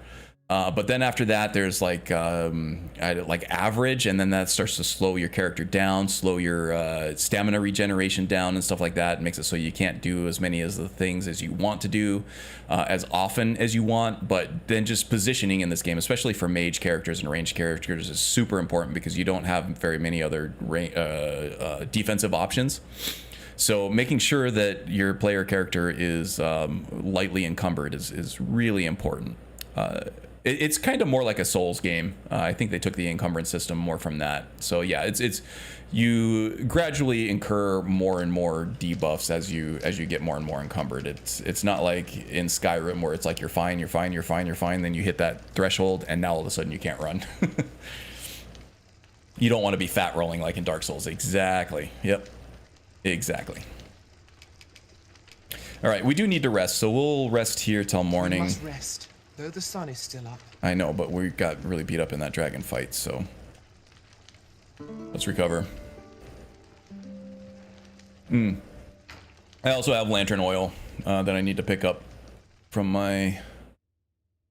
Okay, so here's the other system. Like I said, the pawns that you encounter out in the world randomly are actually pawns that other people have made, main pawns that other people have made and are playing with in their game. That means that your pawn can get used by other players. And it happens pretty... I think the player count on this game really fell, but there's still a pretty good amount of players because I am still getting reports that my pawn has been picked up by another player. So I have a quest that you can set up for each one of these. Like the quest for this one was we want to kill 30 Cyclops, and we'll get like a medallion. I don't know what that medallion does, but once my pawn has killed 30 Cyclops, and that actually accumulates with other players using it, like this player, they killed 1 Cyclops for me, I think is what that means. So we get closer to that accomplishment for that pawn. And also, you'll get gifts. So when you dismiss a pawn, you're able to give them a gift from your inventory. We got a healing potion from this player, so that's cool. And you can also like see what the player was that used it, and you can look at their profile. I think I missed that part. We'll put all that in storage. Pawn traveled with Yuri. So let's see. We can view their profile, view their arisen status. This is their level 34 character. It looks like they're a thief. You can see the model of their character and everything too. They're in a very light state of encumbrance there. And this is all their stats and everything. Pretty cool stuff. You can see how they did their build. Yeah. So this game isn't online, but it does have online components, right? It's not like an MMO. You're not going to see other players out in the wild. You can actually turn off the online status of it so that you don't see other people's pawns, and you just get the Capcom built-in pawns instead. But I really like seeing other people's creations and stuff. Like I saw one called Khajiit that was just a beastren. It was like the race of cat people, like this guy over here. There's one just called Khajiit. So there's a lot of Skyrim players that want to put Skyrim characters like Azura in the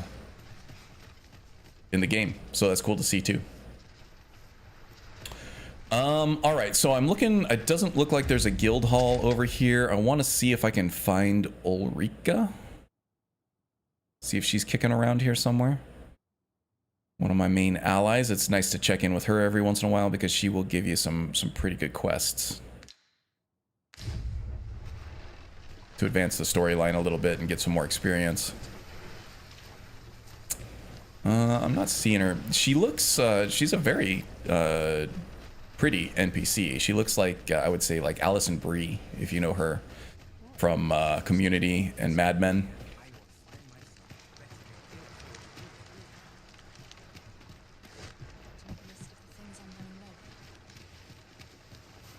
Let's see.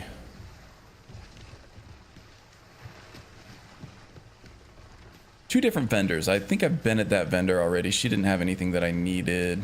Oh, I forgot again to get my Buy a little something, won't you? to get my lantern oil too. Okay, so this is the Cape vendor. So yeah, there's fashion souls is a big thing on this game too. So I think when face to face, I wonder if you can search pawns by name. There's a way that you can use pawns from people on your friends list. I don't know if that's a console only thing, but you can target the players that you want to take their pawns from, which is cool.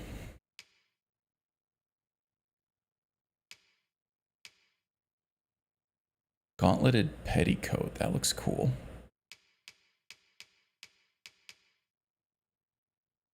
Blessed waistcloth, huh? That would look real sexy on me, but I'm wearing the other robes. Yeah, so yeah, fashion Souls is what a lot of Souls players consider to be the end game of any Souls game, and it's like, how cool can you make your character look regardless of what the stats are on your gear, right? There is a healthy contingent of that in Dragon's Dogma too, and making your character look cool isn't just because you want it to look cool. If you're doing that with your pawn, making your pawn look super cool will get your pawn picked up more often by other players, and then you get more rewards for that, right? I played with Asmongold's pawn for a while. That's awesome. Okay, so what am I looking? Yeah, I was looking for Ulrika. She in any of these? She's the new village chieftain, so I would think that she would be out and about trying to help rebuild this village after the Saurians devastated it. Let's see, is she in the alchemy shop maybe? No, just some dude. Look at my wares.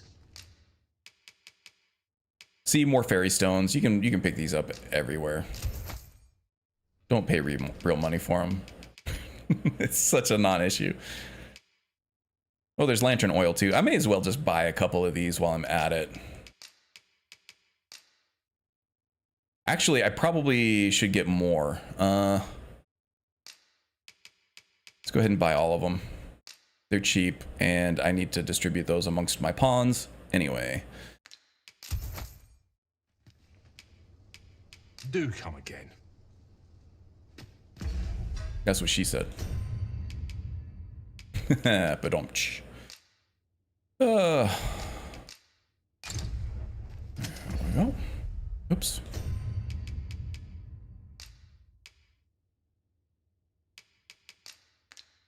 In the middle of a animation for that, so I wasn't able to turn it off. But yes, we'll give Katie a couple. We'll give Zora a couple. And we'll give Janice a couple there too. They added more fairy stones at vendors after launch. In the beginning, they were actually quite rare. Oh, okay. I never used a single one, to be honest with you. I did use one just to see how it would work. But yeah, other than that, the ox carts will take you pretty much everywhere you want to go, and there just weren't enough, port crystals available to even use them if I wanted. It made the transaction seem much more predatory. Okay, well at least they fixed it. Okay. Where are we going? I was looking for Ulrika, but I cannot find her. Where is she? I just want to see if she has anything more interesting to say. Yeah, and it's worth it just to go into random houses. There's no crime system. Ooh, an all heal elixir. That sounds very valuable. One at the next foe we encounter.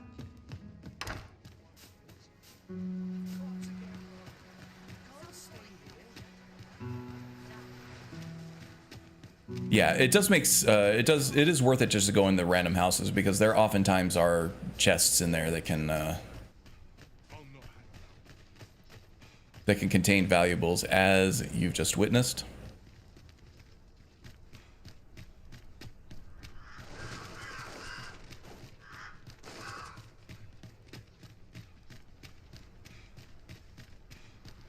Yeah, these purple crystals here, those are fast travel points.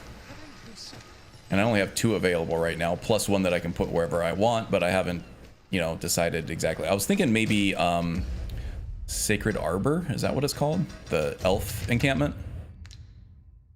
Maybe we'll go visit them.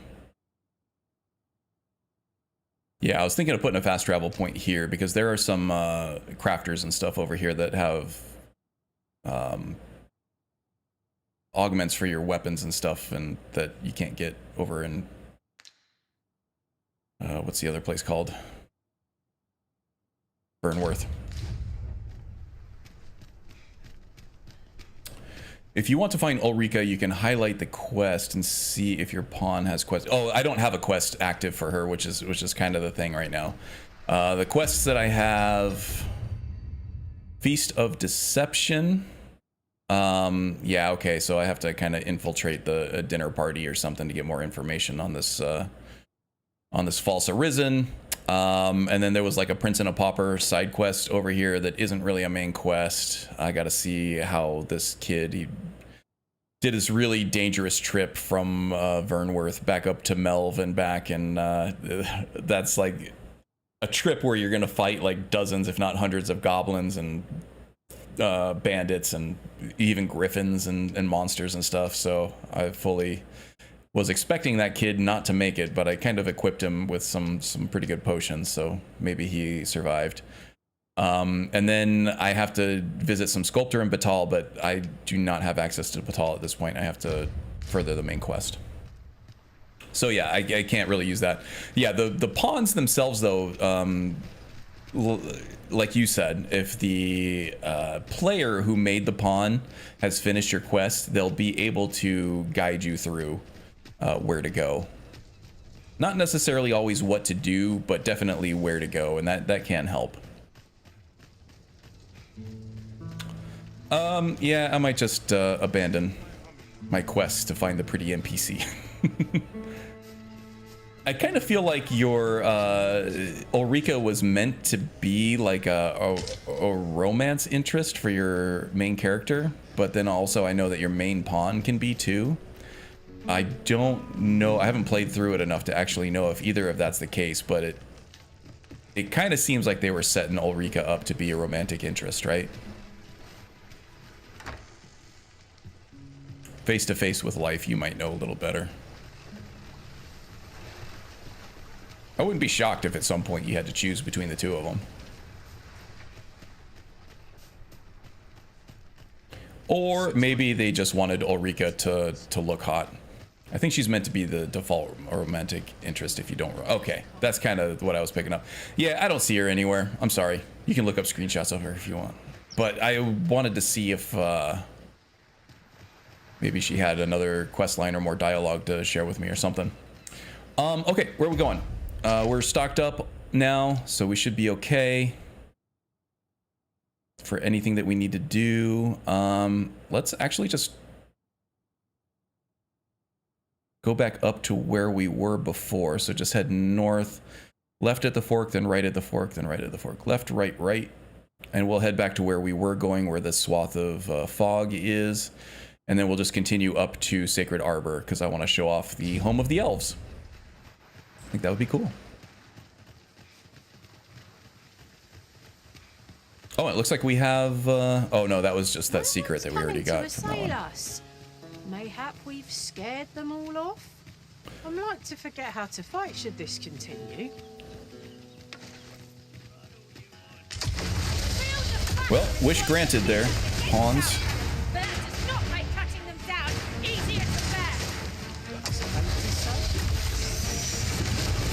I wanted to show off the Mystic Spear Hand a little bit too, because that's a really cool looking playstyle.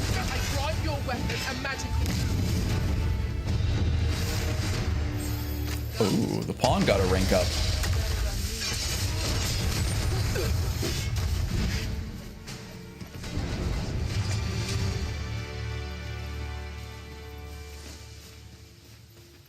Guess we could go discover some stuff to the left while we're at it too. Yeah, let's do that. We got more fog over here.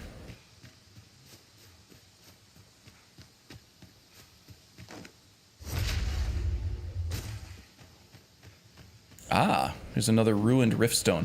So these are called riftstones here. You found these peppered out through the world. You can reconstruct them with your Arisenly powers.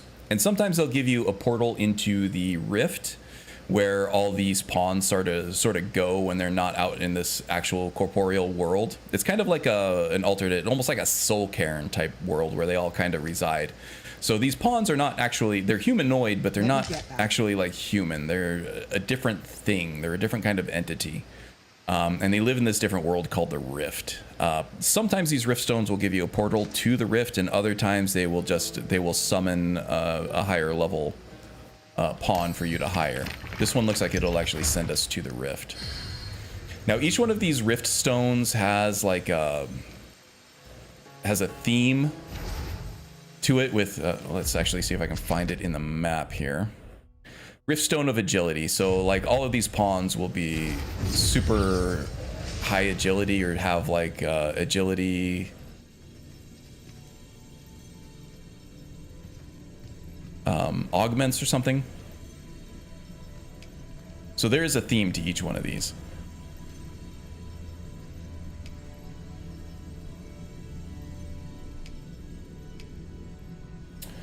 So you can go through and you can pick the pawn that you want based on like Freya here looks really cool. Almost looks like Ronnie from Elden Ring. Very cool looking sorcerer there. And then another one over here, a tall one. She's a tall glass of water, huh? We've got a warrior here that's very scantily clad. I'm not gonna say I'm not tempted to take that one. Another mage, which we don't need, kind of has a Gandalf look to it with the wizard hat there. I haven't seen that wizard hat yet. That looks kind of cool. So you can pick them based on appearance here if you want, or you can come over here to the actual Riftstone again to examine, and then just do like a list of all of them if you're more concerned with what kind of you know, their rating or their numbers or whatever. You can sort them by what weapon skills you want. Specialization, like if you want a chirurgeon.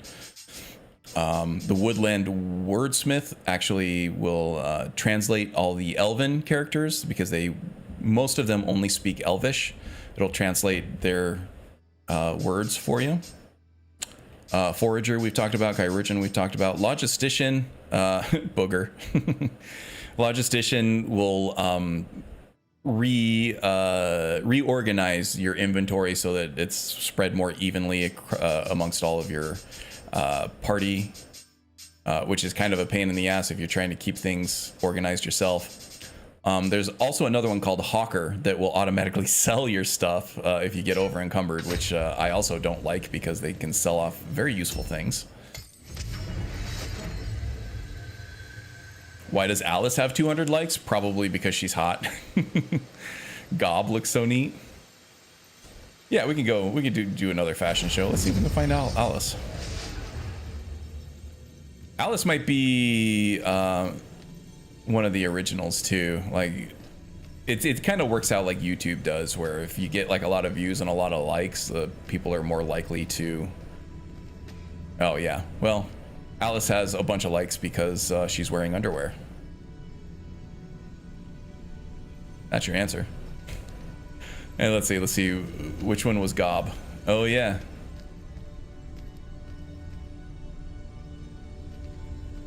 He's got the elvish ears there. He's probably the one that is the Woodland translator. Yeah, and there's a lot of like they have glasses in this game. You make your character wear glasses if you want. You have a cool little touch. Bill Clinton. That does not look like Bill Clinton, but that also actually looks like a female. Oh, hilarious. Yeah, there's some very unique looking pawns that you can grab, which is cool. You like the ninjas? Stewie over here? Got you covered.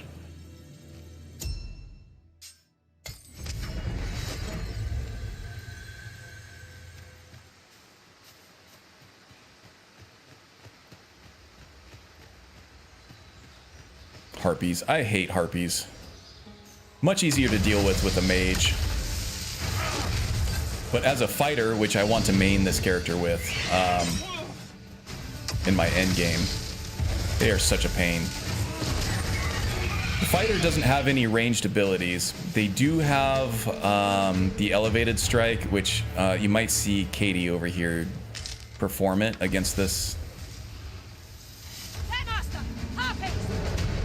harpy if she doesn't fall asleep.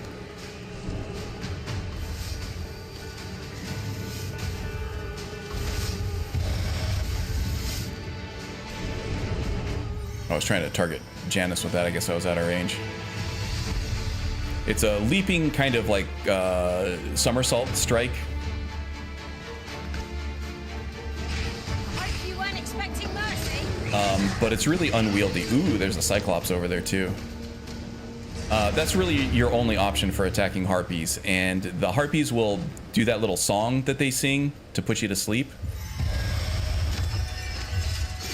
You really kind of just got to rely on Compares to the thrill of victory. your ranged, your archers and your sorcerers to beat them. No doubt this All right, guys, you ready? spur us into the next.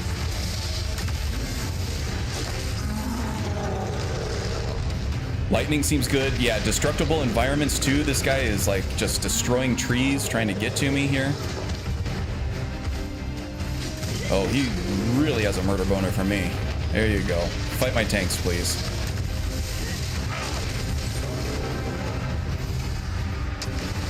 This brute has quite the temper. Reckless opponent makes me easy prey. Is easily done.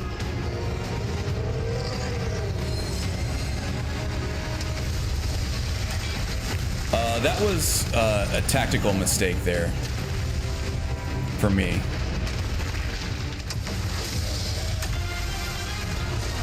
As a mage, you don't want to set out your anodyne healing field and then just stand right in the middle of it.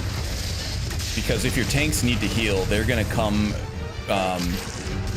get into that field. And then, of course, if the tanks have aggro, that's going to drag the enemies right there, right where you're standing. So typically, if you're trying to heal your team, you want to cast this and then hightail it the hell out of there, unless you actually need the healing too, right?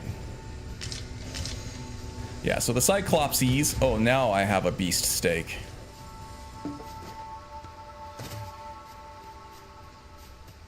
Okay, so now we got to find a campsite again, so I can cook this steak up for you guys, make you all hungry.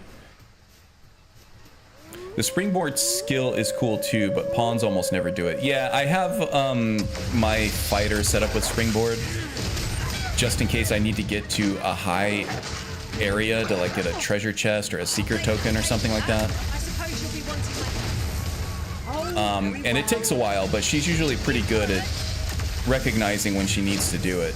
And it's not all the time. It's kind of a specialized situation, very situational. But it's very useful when you actually have it, right? When you actually need it. And on a pawn, there's a lot of like active skills, like the blink strike. They don't really need a blink strike, right? They do need that shield pound, that shield drum to establish aggro for you.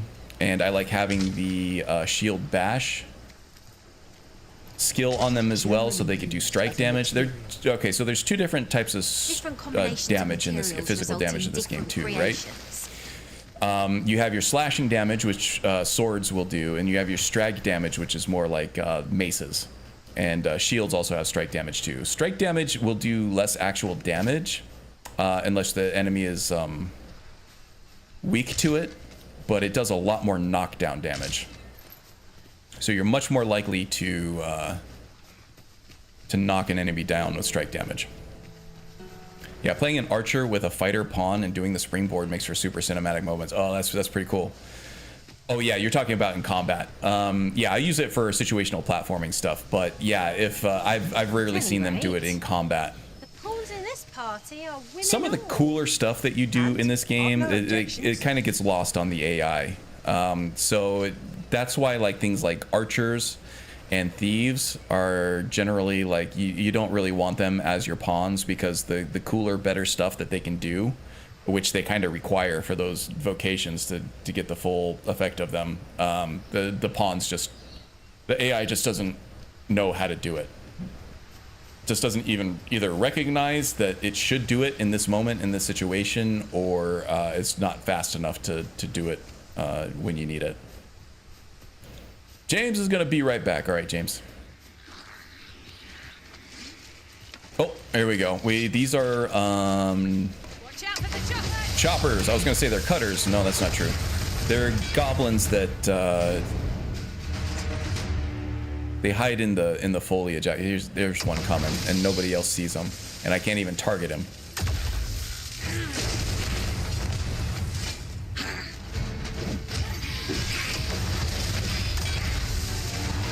So this is like one of the main reasons why you'd want to play like an archer, right? Because you can pick these guys out and then snipe them while they're trying to ambush you. I don't have anybody else in my party that can actually do that, and I can't really target things too well with my mage. It's all just auto-aimed basic attacks and AoE stuff that, unless you can target an enemy, just really are kind of gonna go right in front of you or wherever else.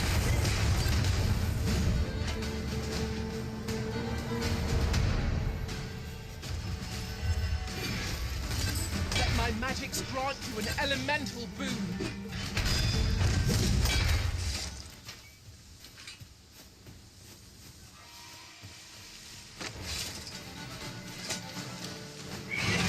There she is. Can I get 2 for 1? See a lot of feathers falling. I might fall asleep here. Let's get out of that AoE of that psalm.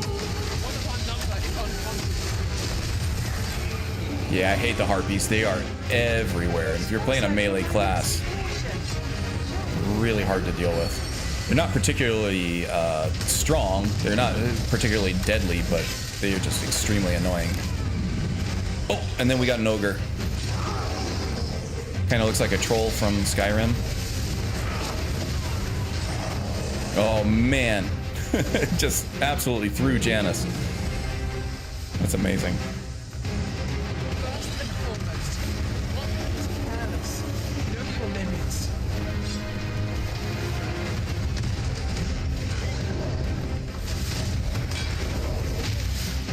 A lot of people think that, oops, I didn't mean to do that. I meant to do this. There are a lot of half-baked mechanics, and a lot of times the Dragon's Dogma games feel unfinished, so a lot of people suspect that Dragon's Dogma might be used as like a testing bed for Monster Hunter. And I can kind of see that, especially as you like encounter like these big boss monsters out in the wild, and you have to like team up to take them down, and they're very spongy, it takes a long time, it's very epic.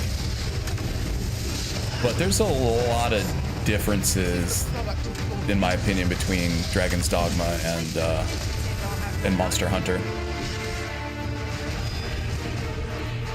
I like to think of Dragon's Dogma just as really just its own thing. It's just this very weird, nuanced RPG that a lot of the weirdness might turn you off, but it might be like exactly what you're looking for a change of pace from different RPGs that you might be playing. Ogres target females more. I remember a certain crowd was upset about that. Yeah,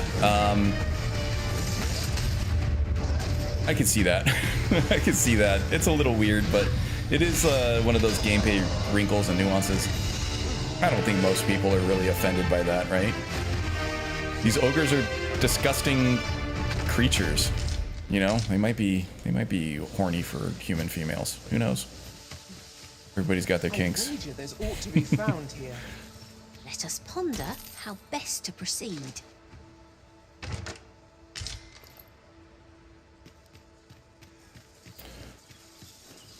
Ooh, Rotten Scrag of Beast. I don't really want that, but I feel compelled to pick it up anyway.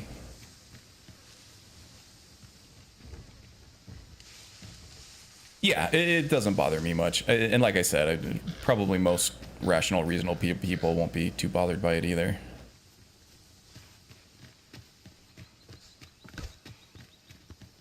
Just a little piece of world building that helps flesh out the world a little bit more. This maze of trees offers ample advantage. And I mean, I think most people probably were fine with it because this is the first time I'm hearing of anybody being upset by it, but and I generally have my ear to the ground with a lot of this stuff, even if I don't want to have my ear to the ground on a lot of this stuff.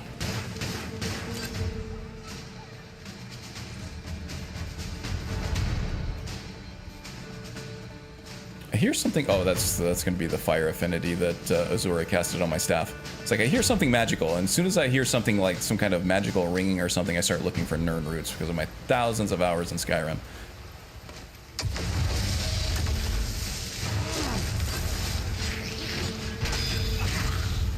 Oh, there they go. So water is deadly in this game too. It's called the brine. And if a pawn gets stuck in there, they're pretty much dead almost instantly. Enemies, I don't think... Actually, let's see if I can... Maybe even a piggy. Have a bath, piggy, you stink. Yeah, so there's like some kind of weird entity that lives in the water. As soon as anything living goes in it, it's just like it's consumed immediately. And that happens to your pawns, and it happens to the Arisen too. Pawns can be revived. Arisen can be revived with a Wake Stone. Pawns, I think you don't need to use a Wake Stone to revive pawns. You can do that just at a Rift Stone. But I've never actually lost a pawn that I wanted to keep, so I don't really know if that's still the case.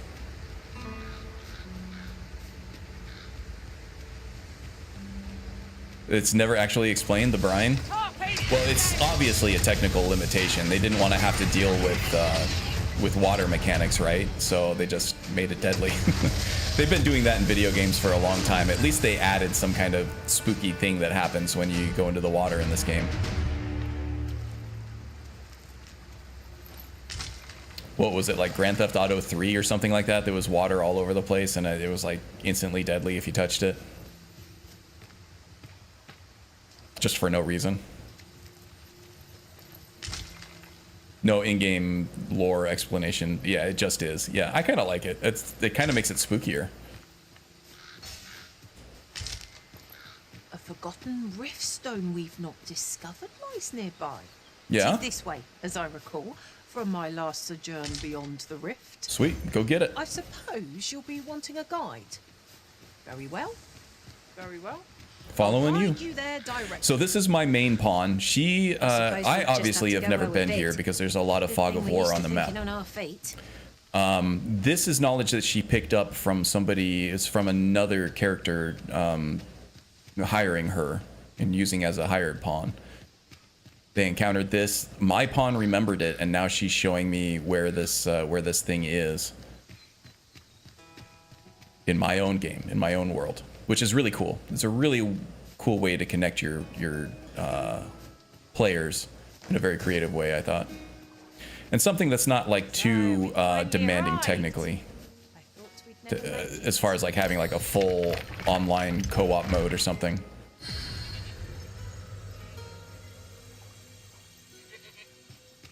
Cool. So yeah, I think I can use this as a way to. If your pack grows over full, simply ask me to sell off your surplus items. Yeah, this is the hawker specialization. I accidentally had one of those in my party, and he sold off like all the stuff that I was like a bunch of crafting materials that I wanted to keep.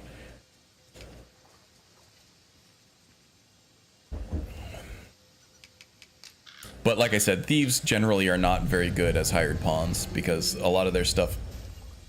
Oh. A lot of their stuff is, a lot of their real good stuff, it needs a human brain attached to it.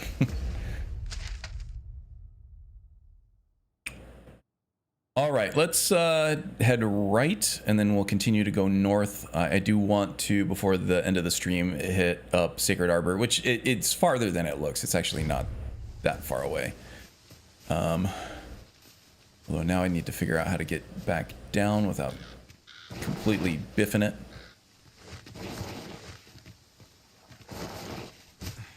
There we go. It's funny sometimes too. Yeah, like this pawn like totally face planted. Here, come here, Katie. Sometimes if they're trying to follow you down a cliff, they'll just completely whiff the trail that they're supposed to go down. And they'll just completely face plant in front of you and just like. I've a feeling it's best left untravelled. It's hilarious.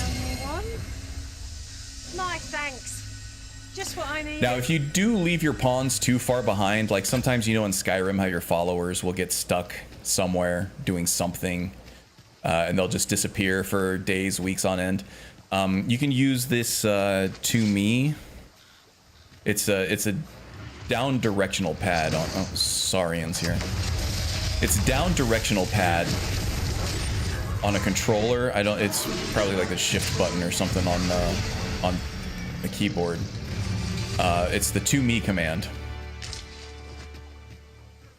That will, if they're too far away, it'll just teleport them right back to you. So you don't have to worry about them getting stuck anywhere. Oh, we got a long bridge over here. Bridges are destructible in the game, so you have to be careful about that. But if you have something like an ogre or a cyclops or something chasing you, a good way to cause a lot of damage is to destroy, like to bait them onto a bridge and then destroy the posts here to get them to fall. Like in this case, they'll fall into the brine, or they might just take massive fall damage if it's connecting two cliff faces or something like that. I like throwing pawns down there and jumping into their arms, if they survive it, right? Okay. Let's help out this mage. It's either a mage or a sorcerer. It can't really... that looks like a sorcerer because he's got a... Sorcerers have staves. Mages have wands. Miss, then you shame us both.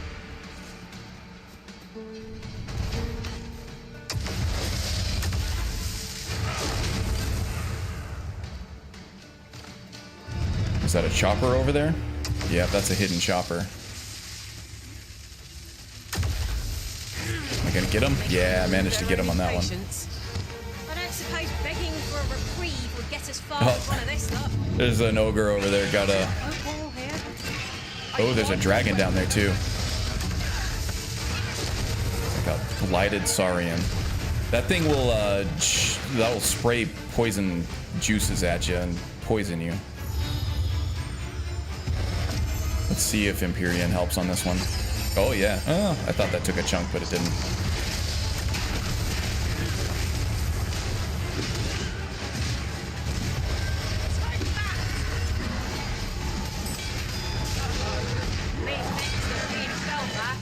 Perhaps a few more for good measure. No high fives? That's all right. Okay, there's an ogre. Oh, there was one off in the distance over there that, oh, is it getting dark? Thought I saw an ogre over here. Oh, here he is. And there was a dragon off to the left over there too. Let's take the ogre on first. I don't want to take them both on at the same time. And we do actually have, I thought we had a merchant over here too. Oh, he's running now. I'm gonna miss. I got him a little bit.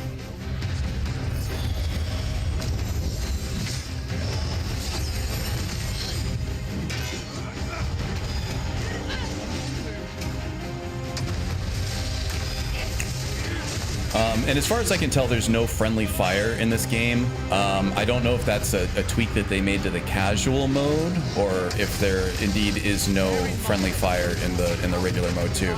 I have to believe that if friendly fire is enabled on this, it would make a mage almost entirely possible to play, or even have in your party. It would just be destroying everything all the time. Oh, they picked up one of those guards. Let's see if we can get him to drop it. Yeah.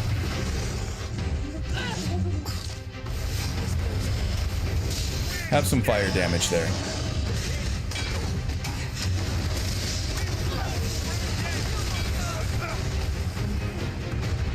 Oh, man. Running off.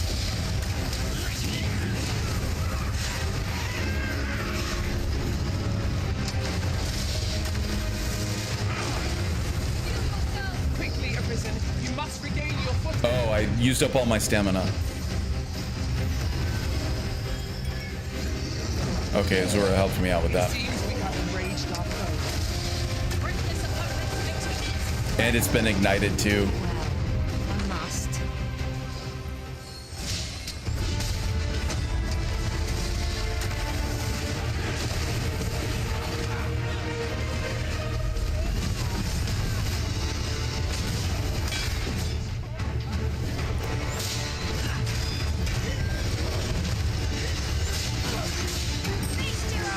Don't like being so close over here, so find some better positioning.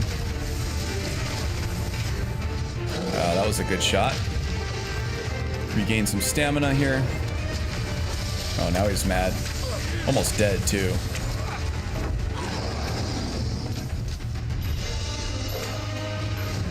Okay, we should just be able to finish them off now. There we go. Epic slow-mo ending. Alright, my pawn got to level up.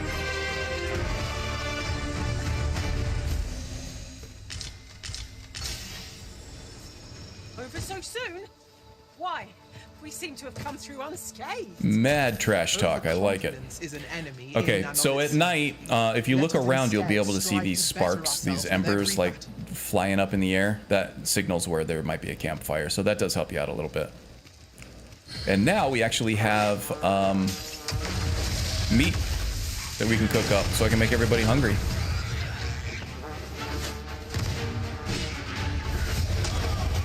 Avoid flame at any cost, Arisen. You have been doused with oil. I've been doused with oil, so that's gonna make flame attacks really hurt.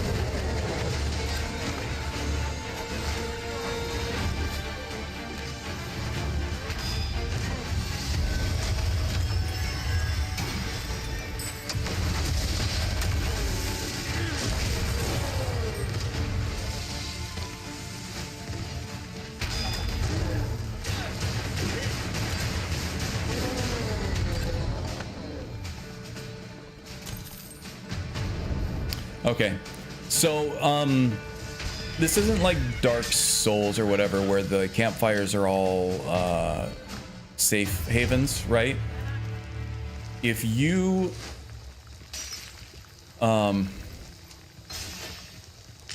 set up set up camp and there are monsters still around in the area, they will attack you while you're trying to sleep. And they can destroy your camp supplies too. So always make sure that the area is clear before you set up camp. All right, now we have some steak to cook up. Let's do it. We're not going to cook up the rotten stuff, but we will do the beef steak. That'll give us the best buff. Here we go. You're ready to have a grumbly tumbly. Yeah, people weren't sure whether or not this was like real full motion video or if it was just really high quality graphics that looked like photorealistic, but no, it turns out it was just actual video. We're free of monsters, but I suppose one can't have everything. I enjoy tackling fierce foes and prefer combat's thrills to gathering items. I am confident. It's like RDR2, as long as you land on your horse, you're good. Yeah, you could fall like hundreds of feet, and if you land on the horse, both the horse and you will be fine. That's immersive. I've not much to say at the moment. Really? I know precisely when a curative is needed. I'm yours to command. Yeah, right. Let's get some rest.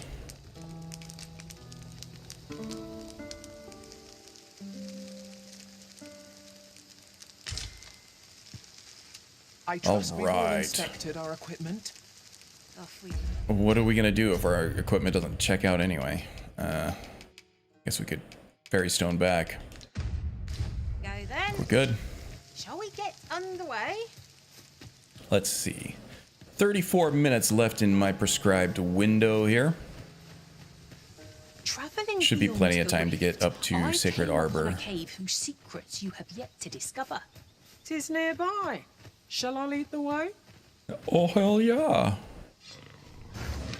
Oh, but now we're being attacked by Saurians. Okay. Saurians, I should have switched to an ice skill instead of Empyrean. I keep forgetting to do that. You can do that at camp.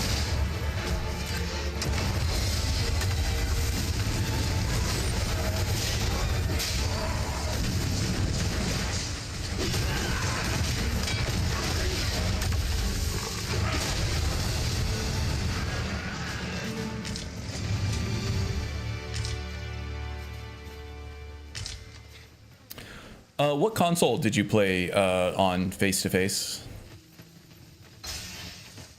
I'm just curious because I am falling in love with this game after it's been out for a year. And I kind of want a hard copy of it. I'm just wondering if it plays well on PS5 now after the patches. Or if it's still super choppy.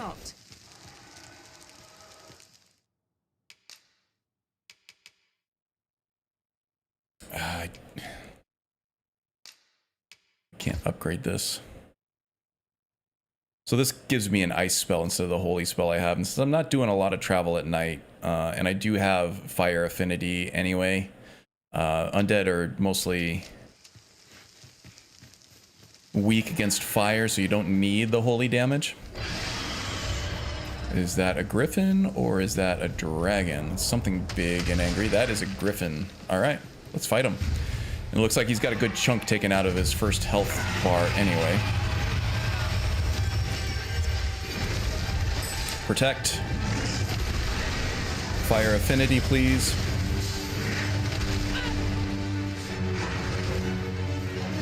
I have fire affinity as well. Let's see if we can ignite some wings here. Get those feathers burning. Oh, Katie's already up on the griffin. It's pretty badass. Have some fire affinity there too. It looks like she already has it. Oh well.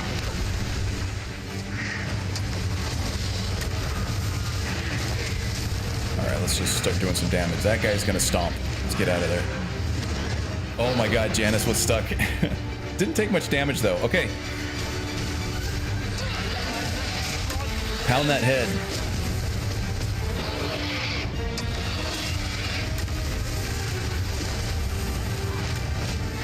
Okay, we already cleared out one full life bar already. He had 4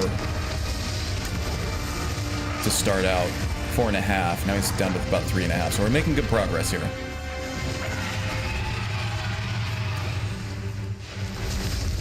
How's Katie doing on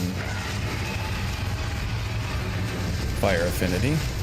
Get her burning again. Okay, now those wings are burning. That's going to keep them out of the sky.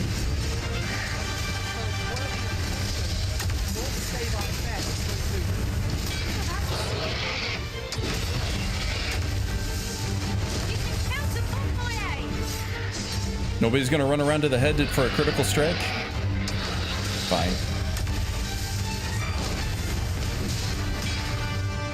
There we go. Somebody got him. Yeah, strike. Lightning strike right to the face. Gotta love it. All right, let's find a vantage point over here.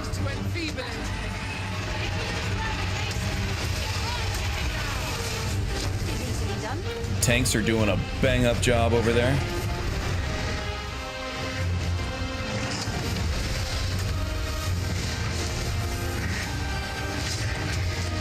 Okay, came right at me. I gotta get out of here.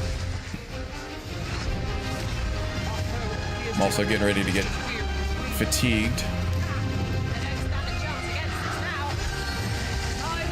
Oh, he's coming at me.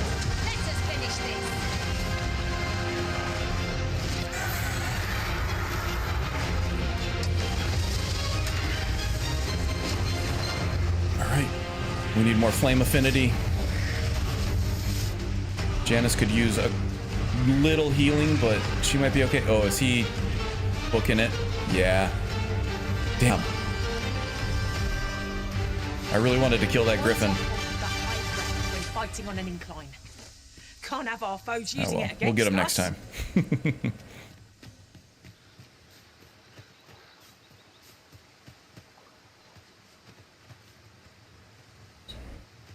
Did I loot that ogre? I think I did. He's not shining. Okay. Oops, wrong button. I'll hold on to this. Have a gander at my wares. What you got for me here? Oh, yeah, I think we already saw him. Pleasure doing business. Yeah, those flying enemies are smart in this game. They will book it out of there. They feel like things aren't going their way. We'll find ore plenty there, methinks. Best we mine what we need while we're here. Is there an ore vein over here that I missed? Oh, probably up the snake path. Oh no, there it is. I see it.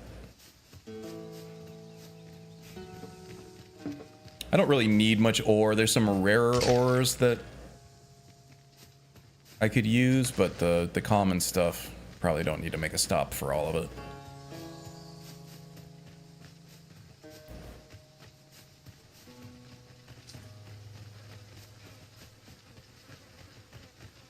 If our destination is a distant one, travel by ox cart might be worth considering. Yeah, I don't think They anything can be most travels to the Sacred Arbor, though. only travel during the day. Let's get you guys some shield up there. Probably won't need any kind of flame affinity for this stuff. We can just take these guys out. Freshly rested as we are, They're not going to be this strong. battle ought to be in our favor. You would Try think, not to right? get hit, lest all that room goes to waste.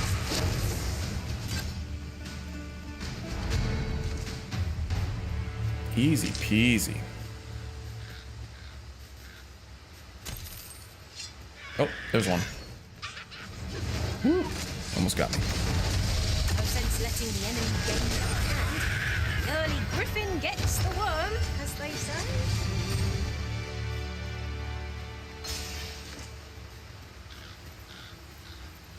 There's some stuff worth exploring over there, but I really want to go visit the elves for you guys.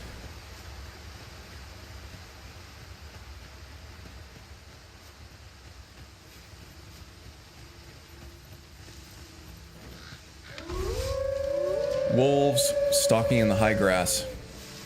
Yeah, wolves, again, they're not going to do a lot of damage to you, but they are very quick. Oh man, I got him with the AoE. All of them with one shot. That's amazing. Oh, one more rank on the mage vocation here, and then I get the stamina regen buff, which is good for any kind of fighter or anybody really. Yeah, wolves in this game, they're not going to do a lot of damage to you, but they're really quick. They can be very annoying, and they will also grab you, and they will drag you way out into the wilderness away from the rest of your team. So you got to be careful. Yeah, most of the enemies in this game have like fun little quirks like that that make them unique.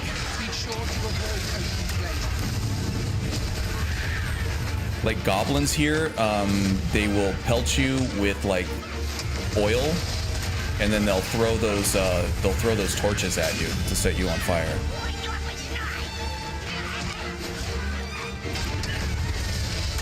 So they all have like fun little mechanics, and then the choppers, of course, they're like the stealth goblins that you can't really target until they ambush you. Oh man, look at that dragon punch uppercut from Janice.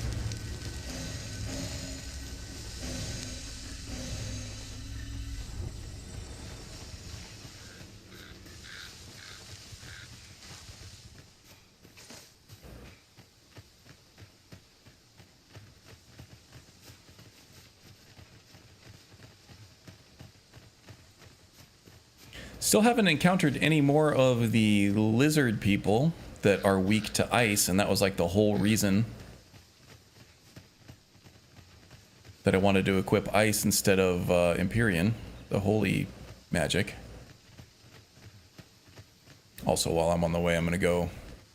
Maybe I can find that seeker token that I almost died trying to get over here.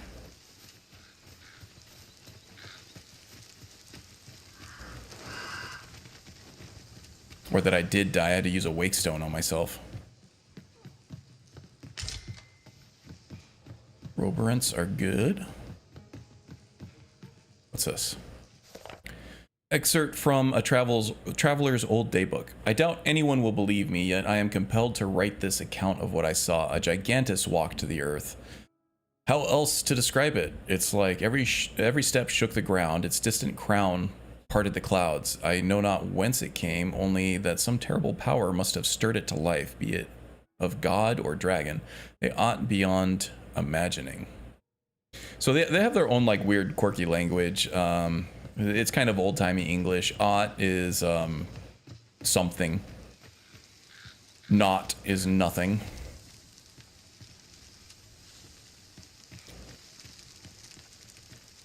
And once you get the kind of context, you can translate it in your head as you go.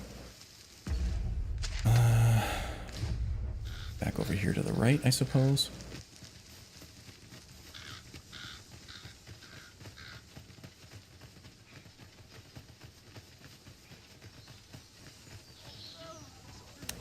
Wolves. Oh man, I thought those were lizards at first.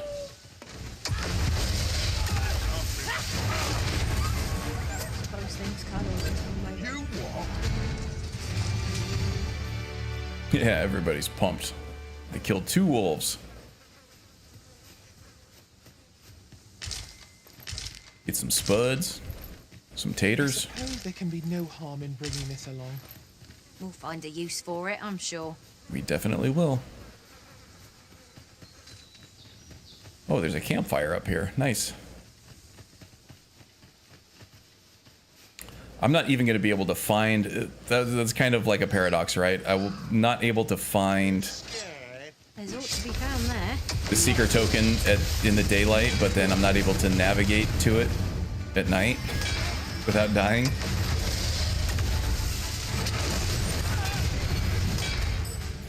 You got to be careful where you're standing and whether or not you're getting targeted by enemies when you're casting your spells as a mage, because you can get knocked out of your incantation. Like if I'm hit at any point during that windup or when I'm actually casting the spell, my guy will be staggered and he'll stop casting that spell. I think I've already been here. Yeah, I opened up all the chests already. Okay. Yeah, there was a seeker token somewhere over here, like on a cliff face somewhere, and I'm never gonna find it again. It's gone forever. Oh well.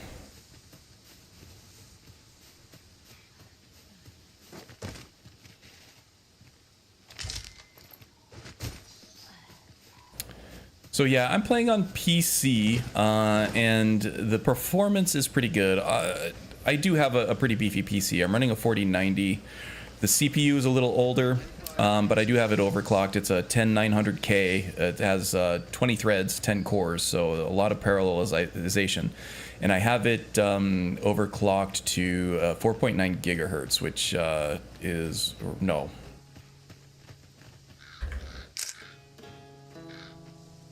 4.8 gigahertz, which is really good for that CPU. It's right up there with some of the fancier AMD ones. Obviously, it doesn't have all the same fancy caches and stuff. It's not going to outperform like a 9800 by any means, but it's holding its own pretty good.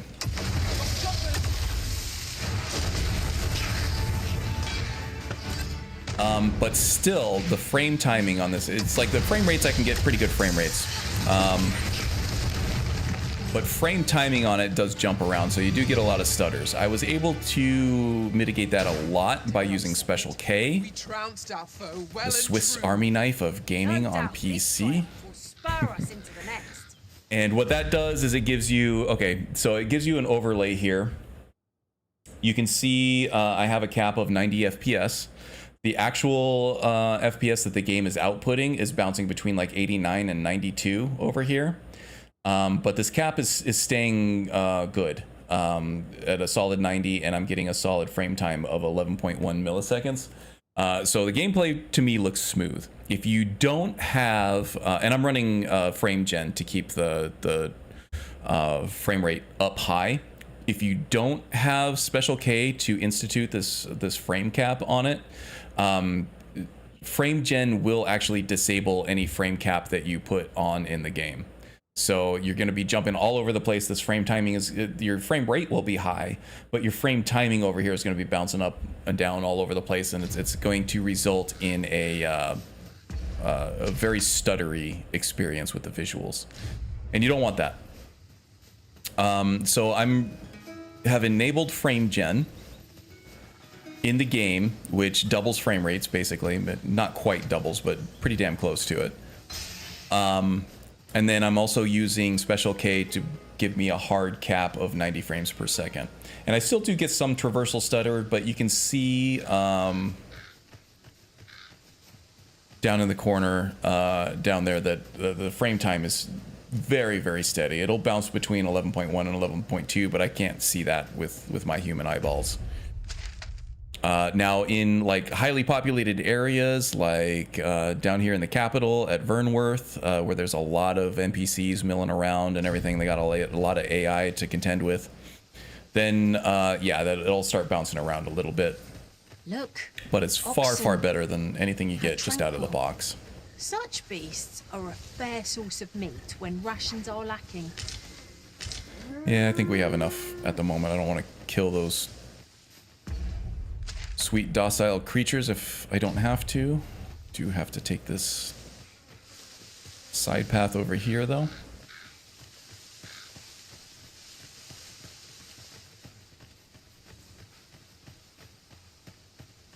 Got a well-equipped fighter over here, it looks like. Good tank. So the size of your character does actually matter in this game. Large characters, like how my guy is like a lot taller and bulkier than a lot of the other characters, like Azura here, we're like a full head and shoulders above her. Your size and your weight will, the heavier and taller your character is, the more stamina pool that you will have. But the smaller your character, the more stamina regen they'll have.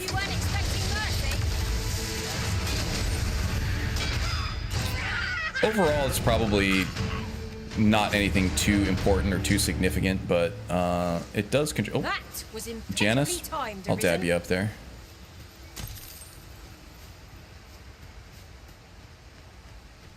Travelling beyond the rift, I came upon a cave whose secrets you have yet to discover. Yeah? Tis nearby. Shall I lead the way? Oh, of course you lead us right into a goblin den. Master Navigator over here. Okay, these shield goblins can be tough. The best way to deal with them is just pick them up, throw them against a wall. And then while they're down, crit strike them. Otherwise, they'll just block everything you throw at them. Our road was a long one, but here we are at last. Okay, I got about 16 minutes left. I don't want to really fully explore that whole cave, but I will mark it on my map. Yep. Bloop, bloop.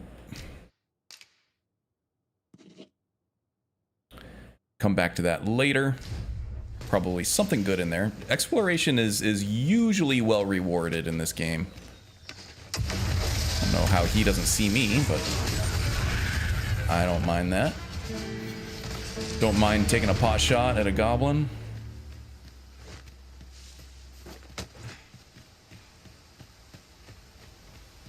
Another campsite over here, good to have on the map. Another way over to that other landmass as well.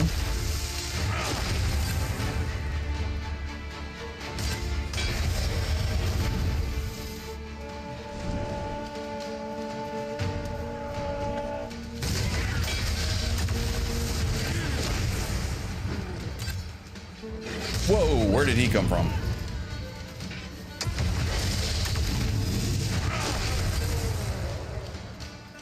Anybody else trying to flank me over here? No? Okay, good. All right, take another peek at our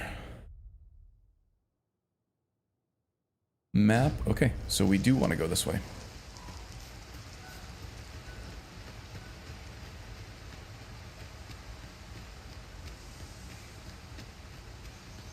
Keep your eyes peeled as we cross. There is no worse place to be ambushed than the middle of a bridge. Yeah, I can see that. Well, if I must. Or the dead end of a cave, maybe.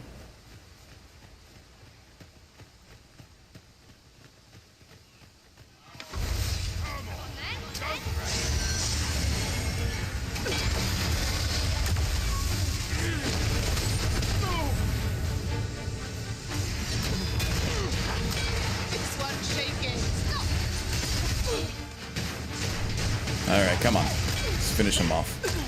Pepper him. What hit me? Oh. Dead already anyway. All right. All right. Human enemies are usually good sources of gold there. They'll give you a nice little chunk of change for killing them.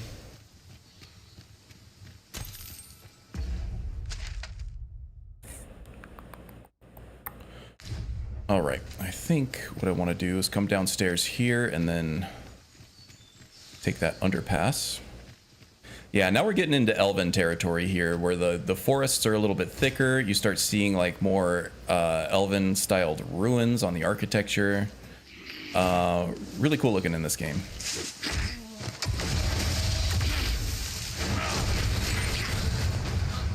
Ambushed by all these choppers. And a bandit, huh? Enemy is upon us. Arms at the ready. Steel yourselves. We must remain calm. Tis easily done.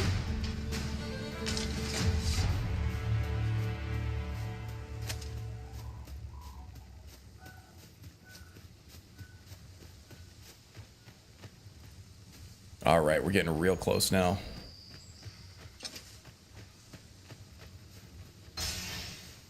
Okay, it looks like these, because I fought this guy like twice already, and I killed him. Looks like they respawn, which is cool. You can farm them for crafting materials then. Another Cyclops.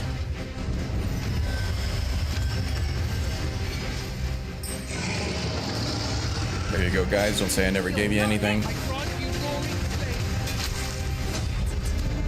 Oh, knocking them down already. Nice. Take them out at the ankles. Okay, no, that will actually hurt if they fall on you. Oh, he saved himself.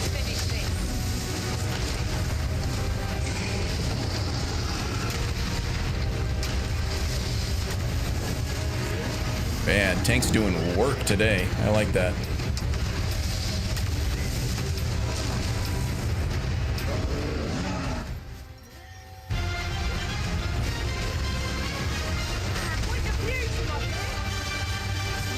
Quite a view from his ankle.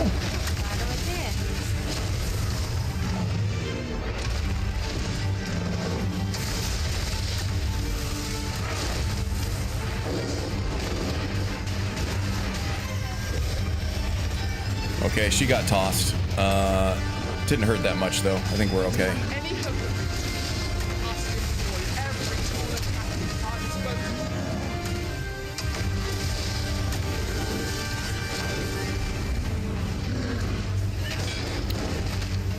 Regen that stamina a little bit. We're good now. Oh, just a couple more shots. Yeah, he's dead. Yeah, high five. All the simpler.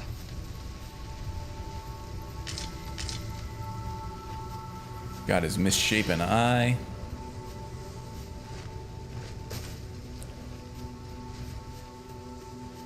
Okay, now we got the magic shifting to something a little more like mystical and magical as we enter the home of the elves up here. Master, a treasure chest. Oh, all the way up there? Find a way to reach it. Yeah, do you have your springboard ready to go? Springboard? No, you don't want a springboard for me? I think we could have reached it.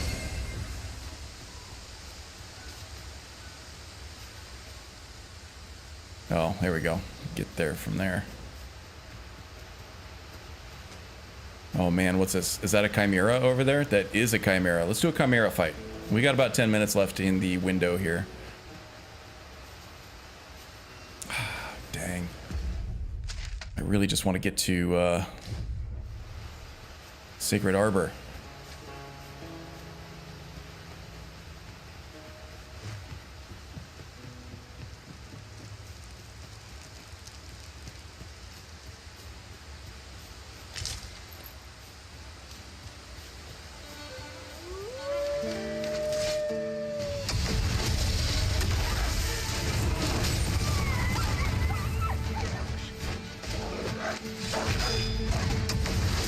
Nice shot.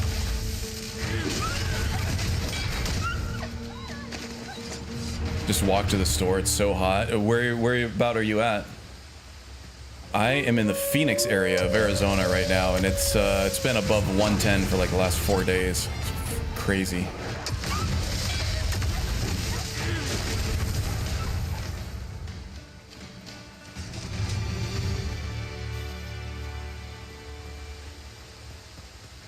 Azora, what are you doing way back here? You got hung up on the terrain, didn't you? Classic. Classic NPC move.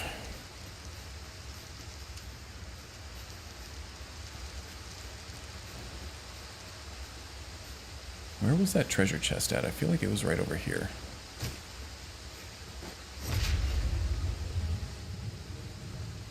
Yep, there it is. Oops, wrong button.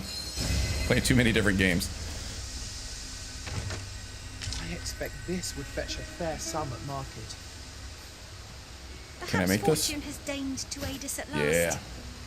Bermuda, that's right, okay. I remember. No. Maybe we didn't talk about it. No, somebody else last week was talking about being from, being Bahamian. Wrong way again. Left at the fork. Got my B's mixed up. Okay, up this way. Left at the other fork over here.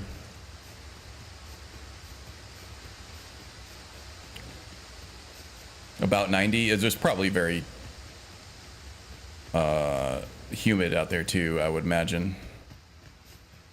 I seem to recall there being We get more of a dry treasure heat, but chest it in is- this area when I explored it in other worlds. Yeah, that one right there.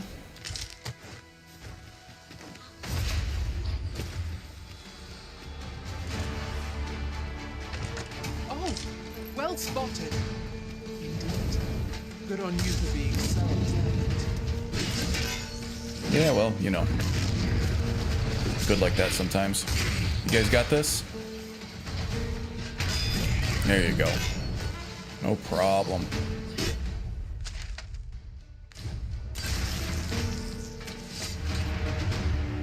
Man, I thought this was going to be a much quicker journey. This seemed a lot faster last time I did it. This ended up taking me like the whole damn stream just to get up to the home of the elves over here. We spoke about it before a while. Okay.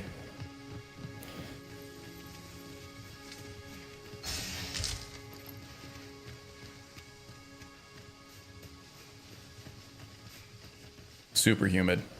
Yeah, it's usually very dry here. Like I said, it's what is that glowing over there? Somebody getting attacked by wolves, it looks like. Seems there are wolves on the prowl. Yeah, it's usually very dry here, but during monsoon season we get a lot more moisture and it really humidifies things. And just a little bit of humidity here with the heat goes a long way. I've just been drenched in sweat constantly for the last couple weeks. It's real gross. Real gross. I think I need to go right. That looks like an overpass over there, so I need to go right and then left. You guys still fighting something? What are you fighting?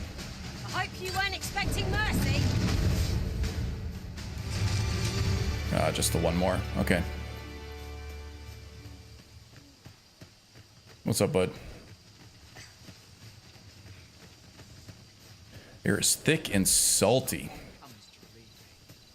Yeah, that's just being so close to the ocean like that. Surrounded by it, I guess.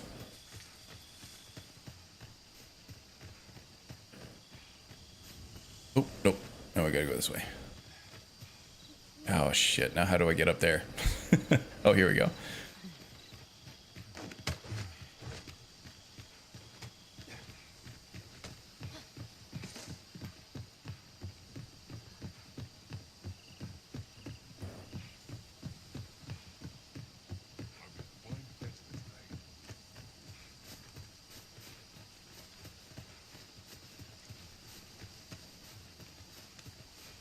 All right. Very close now. I remember all this. It's very hidden away, and oh shit. Almost got knocked off by the pawn. It's very hidden away, and there's this grove over here, which they call the arbor, which is, you know, it's you have to cross that dead tree bridge in order to get to it. We got phantoms.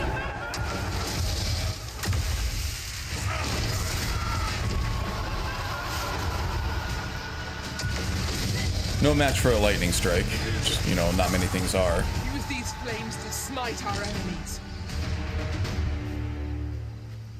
Don't know what to use miasmite for just yet, but I'm sure it's an upgrade material for probably robes or something like that. Ooh, fancy chest over here. Can't believe I didn't see this before.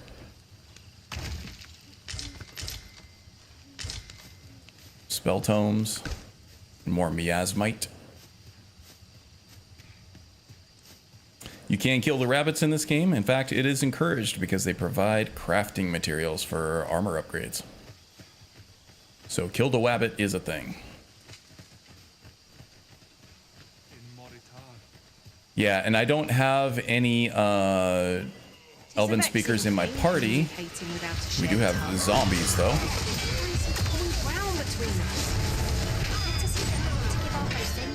Zombies can be tough.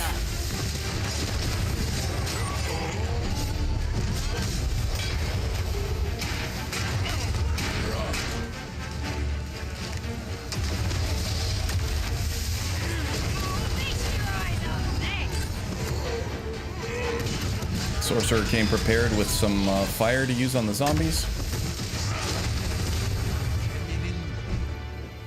Probably saying thank you in Elvish, but I can't understand it. Yeah, I don't have anybody in my party that speaks Elvish, so I'm not going to know what any of these people are saying. But we helped rescue the sort of princess of this area. Not actually technically a princess, but pretty much the rough equivalent of the princess, and so we have earned favor in this area.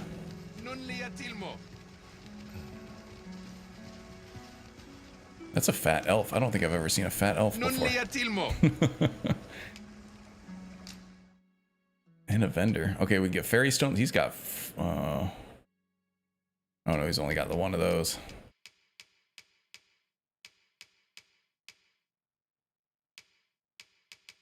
Camping supplies. Go ahead and grab the fairy stones while I'm at it, I guess. Do you think the pawn system is cross-platform? You know, I don't really know. I think that this game probably had more uptake on console, which vast majority of the games do. But I have seen absolutely no shortage of pawns to pick from, so it very well could be cross-platform. That's a rare find. Fortune smiles. I don't think it would take much, right? You just have to make sure. Hey, Silent Echo with the $3. Thanks, buddy. Unbelievable. Thank you, buddy. I wouldn't think that there would be much technically in the way. All they need to do is have some really weak-ass server living out on the internet somewhere that just its only job is to keep a database of pawns from wherever, you know, they're uploaded from, and that's that. That's all it really needs to do, and then that one server can be accessed from anywhere. Ingredients are plentiful hereabouts. I'm back. I guess you're not from finishing. Yes, I'm pretty close. It's 2 o'clock now, which is usually my end time. But yeah, I just wanted to show off the... Oh yes, this was the princess that we saved. No idea. Baking powder? Bumblebee tuna? You're no elf. No. Okay, she speaks English, so that's good. I am called Darren. Yeah, we saved your ass earlier. My brother taught me to speak your tongue. So different from our own. Do you understand? I learned Roger, the Roger. words, but this is the first I use them. If it is, my pawn's name is Risa. She's a mage. I'll have to look for her. I don't know if I can do a search for it, but I'll try to find her. Others of your kind have come here, but my people warn them away. Oh, but I cannot stay. I must, see to the Arbor Heart. Yeah, the combat's great. I'm getting ready to close the stream out here, but though there was a lot of action in the stream. You can check it out. It's very cool looking. It's got a lot of spectacle. And the vocation system or the class system is really cool. You can switch back and forth between what you want to do at a guild hall. Hunter's Secret. That's probably the Maester's archery skill. Yeah, it's pretty awesome. So if you're interested in that, there was a dragon fight, a couple Cyclops fights, there was a Griffin fight, and some ogre fights, and just you know, some some just enemy fodder fights there too. The mage looks good. Like I said, it's very cinematic. Everything that your characters do looks really cool. I'm gonna throw down a save here just in case I draw some ire from. But like the lightning strike, which is a pretty basic skill for the mage, looks freaking awesome. And you just you get to do that just in the middle of battle and just destroy your enemies. This warrior vocation pawn here that I have has done these like freaking dragon punch uppercut attacks with her gigantic sword. The pawns are constantly talking shit the entire time. But yeah, I really like the build craft in this game. It's really good. I got one more rank of the mage vocation here. And then I'll probably move on to something else. But the mage vocation has an augment, which is kind of like a perk in Skyrim that you only unlock with by progressing a certain a vocation to the end. That gives you a much better stamina regen. But once you unlock it, you can use it with any other vocation. It has to be unlocked in that one vocation, and then you get to use it for all of them. So it encourages you to progress all of the different classes or vocation on one character, and then use the stuff that you unlocked with those vocations on like your quote unquote main vocation. Oh, we got like an inn over here too. Do we have like a guild hall here too? Can I switch?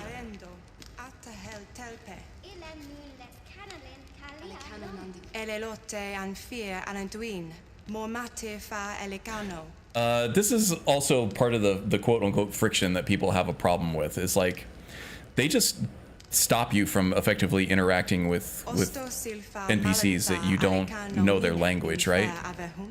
It's amazing.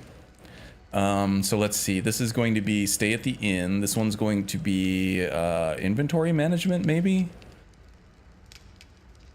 This one might be guild vocational, and then this one might be talk. I don't know. Let's see what these do.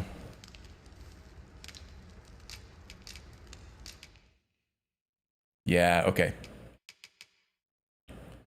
So, yeah. If you have somebody in your party that can speak Elvish, they can translate that for you, which is kind of cool. Couldn't make my guy look like me, so yeah, I didn't have like any trouble at all. I thought I did a pretty good job. I got pretty damn close to what I look like. Let's just I'm gonna get Mystic Spear Hand anyway, but yeah, these are the different vocations, and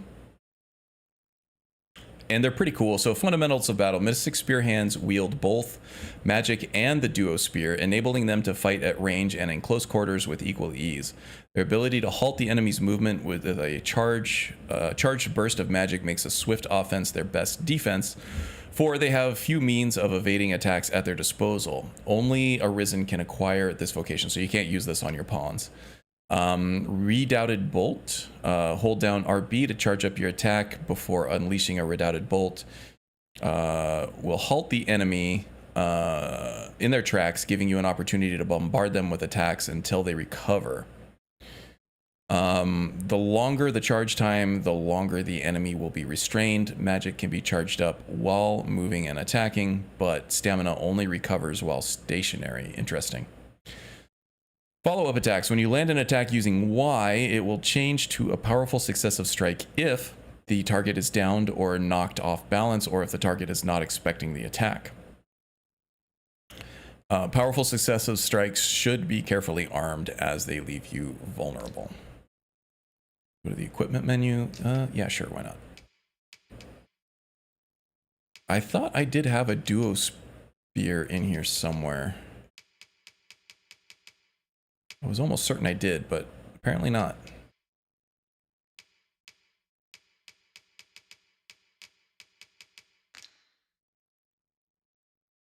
Well, anyway. This is the Mystic Spear Hand. Let's see what these weapon skills actually look like. So you can get a preview of how they look in action here. And that's kind of more like a blink attack from anywhere. That's pretty cool. Setching Blade. just a very cool melee, kind of a spell sword, but with a double-edged spear instead, or a battle mage almost.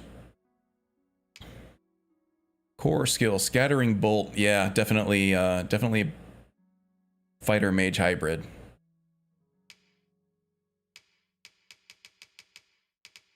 And then I can use all the augments, or the kind of like the perks from Skyrim.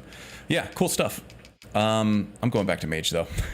Well, actually, let's see what their animations look like here first.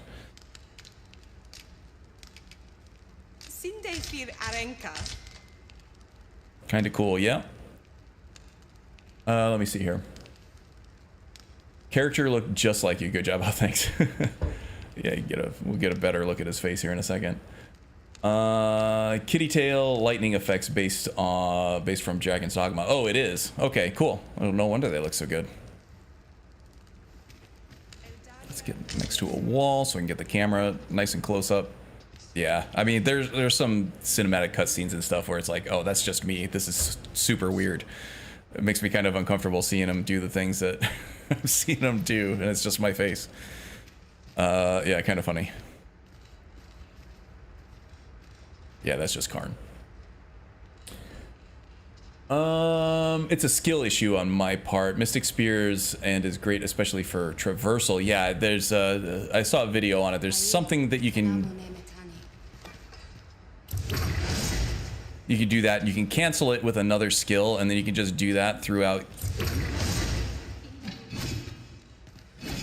for traversal. You know, good stuff. This also has like some like progressive, like you could just keep tapping this thing and they're just going to keep going and going and going and going. And I think there are some passive skills that you can get to actually turn this into like a more fluid, faster attacking thing. The faster you...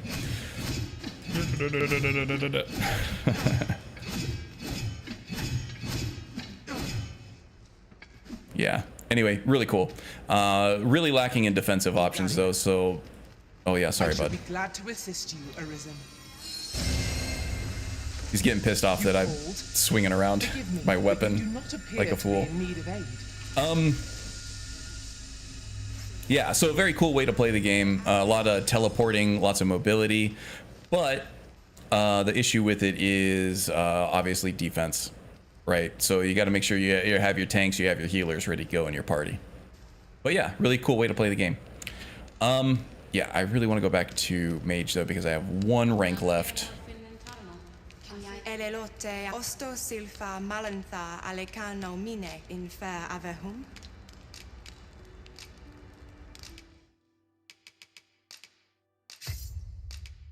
Make sure I got all my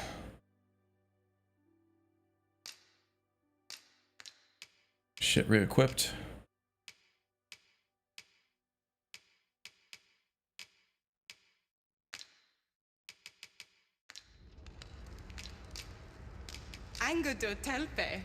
Is there jump attacks? Yeah, you can jump attack. Every vocation has one. The mage has a slower attack, so jumping while attacking is not really a thing. The mage can levitate and attack while he's while he's floating though, which is pretty cool. Yeah, the spear hand has jump attacks. Everybody has jump attacks. Your vocation, Silent, if you're all into the ninja stuff, is going to be the thief.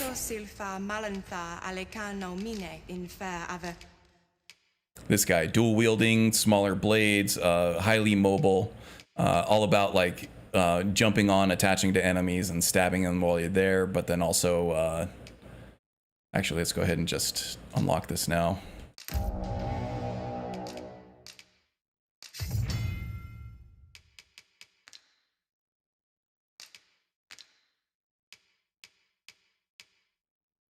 Fighting wind, so this one, yeah, kind of just darting all around the enemy. Highly mobile stuff, really cool looking. And kindled blades, you just a fire enchantment on your blades, basically. If you have a mage in your party, you can basically do the same thing. Shadow cloak. That's fucking sick. keeps enemies from detecting you. There's not really a sneak system in this game, but you can do things to avoid detection for sure, just by keeping distance or by doing this and avoiding it altogether. Scarlet Kisses, rapid attacks. This is kind of, the spear hand has one of these too, where you just mash that X button and they'll just go crazy. And then obviously you have to unlock the augments as like perks through the progression system of it. Yeah, cool stuff.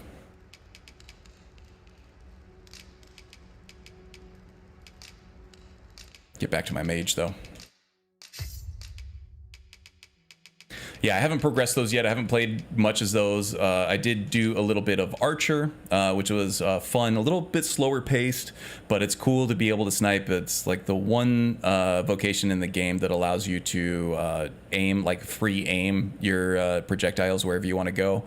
And that helps like unlock like doors from like the other side. Like there are buildings in there that is completely like they're barred from the other side, but you can go around to the back where there's like a window and you can fire an arrow through the window to destroy the bar on the door and then get back in there to get your treasure chests or whatever else. Yeah, and then you can progress these vocations, unlock all those skills, the augments that they have. For each one of these, like this is a new one that I just acquired from the mage vocation. Once you acquire these augments, they can be used on any vocation. So that's how you can start piecing together your build craft and your builds. You go through and you progress all of these vocations up to max, and you have like this huge pool of augments, and then you can like pick and choose which augments you want to use with which vocation, and then you pick the weapon skills. You get to, you know, acquire all these different weapon skills, but you can only pick 4 of them to equip at one time. So picking those 4 active skills, and then of course you want to unlock all the passive core skills that you have, but that's like, you don't have to pick those, you just have all those equipped. And then the augmentations you get to use on any vocation. So that's where your build craft starts to pick up. And at the end game, there's an advanced vocation called Warfarer, which allows you to pick almost any active weapon skill from any other vocation and piece them together in very cool and creative ways. And you can use any equipment that you want from any other vocation and things like that. That's more of like a custom class, but that's you don't unlock that until like the very end of the games. And then there's like a new game plus that you could go through, which unlocks a little bit better as far as gear crafting and stuff too. So there is a lot of build craft in this game. It does take a long time to kind of unlock it compared to something like Diablo or even Skyrim. But yeah, it's a slow grind, and it is a grind, but the grind is fun. The gameplay loop, I think, is really fun. And then, of course, you have your pawn, which has pretty much all the same options available to you for their vocations that you do. There's the fancier advanced vocations they do not have access to, like the Mystic Spear Hand. They don't have access to the Trickster and the Magic Archer. They don't have access to, or the Warfare. But everything else, the stuff that they do have access to, they have all the weapon skills available that you have. They have all the core skills, all the augments available, but they do have to unlock these on their own. They can't use your augments. They have to use their augments. And then you can hire up to 2 other hired pawns as well that help you out and can expand kind of what you can do synergistically with other characters. So that's how the game works in a nutshell. Oh, I want to catch up with chat now. It looks like there was a lot when I was going on my rant here. Let me check this out.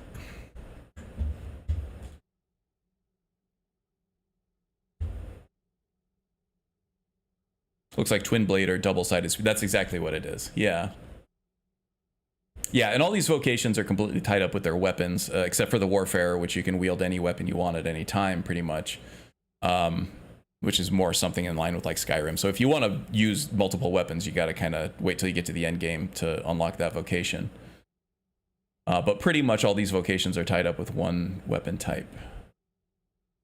The Thief is the only character with a dodge dash as well. You actually like the Mystic Spear Hand better than the Thief? Okay, cool. Well, like I said, though, this game, it's like you want to play through all of them and progress all of them in order to piece together the build that you want. So you get a chance to play with all of them, and they're all fun. I have not played a vocation yet that I didn't like.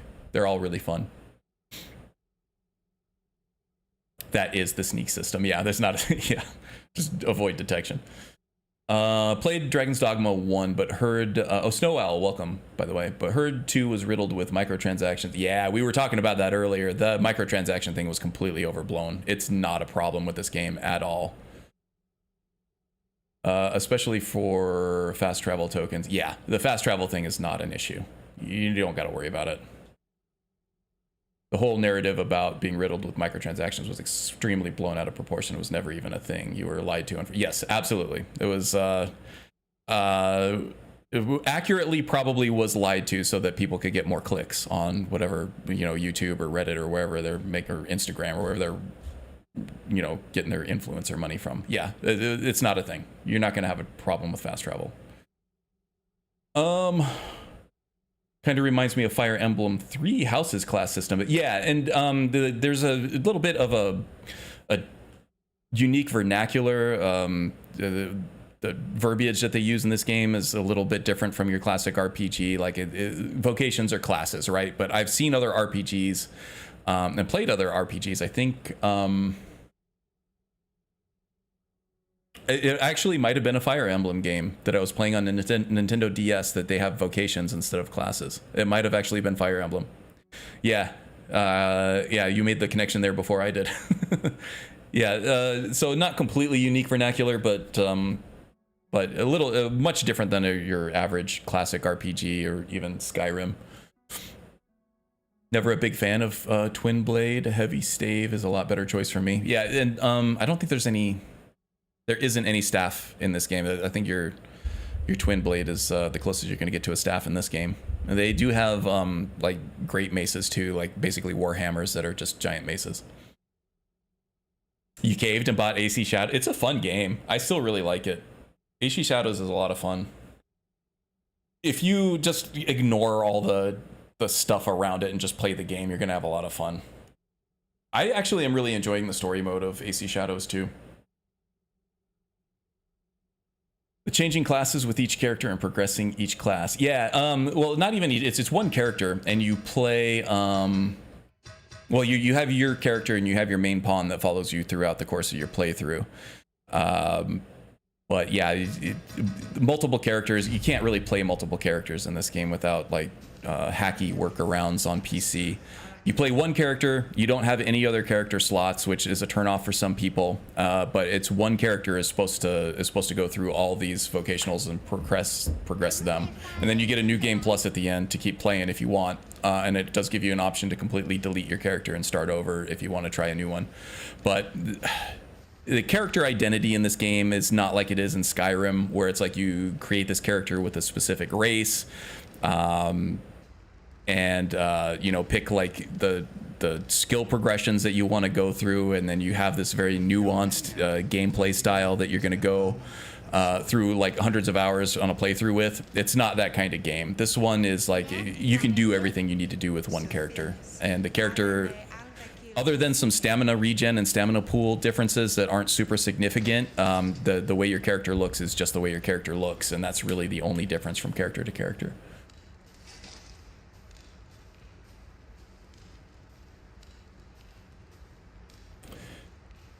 If you play DD1, you will like DD2, except the endgame has nothing on the endgame from Dark Arisen. I see. I played the original Dragon's Dogma 1, which had a lot of that friction, a lot of that weirdness that's hard to get over, which I think they smoothed out a lot with Dark Arisen. And of course, they added a lot of endgame stuff to it. I haven't played Dark Arisen. I do have it installed on my PlayStation 3, and I do have it in my Steam backlog. I need to get this game now. I've been contemplating getting it. Yeah, I would recommend waiting for a sale. I think it was on sale during the Steam summer sale or whatever, but it's old enough now that it goes on sale all the time, and they fixed a lot of the performance issues with it and stuff too. But yeah, the gameplay on it is a lot of fun. I really love the gameplay loop.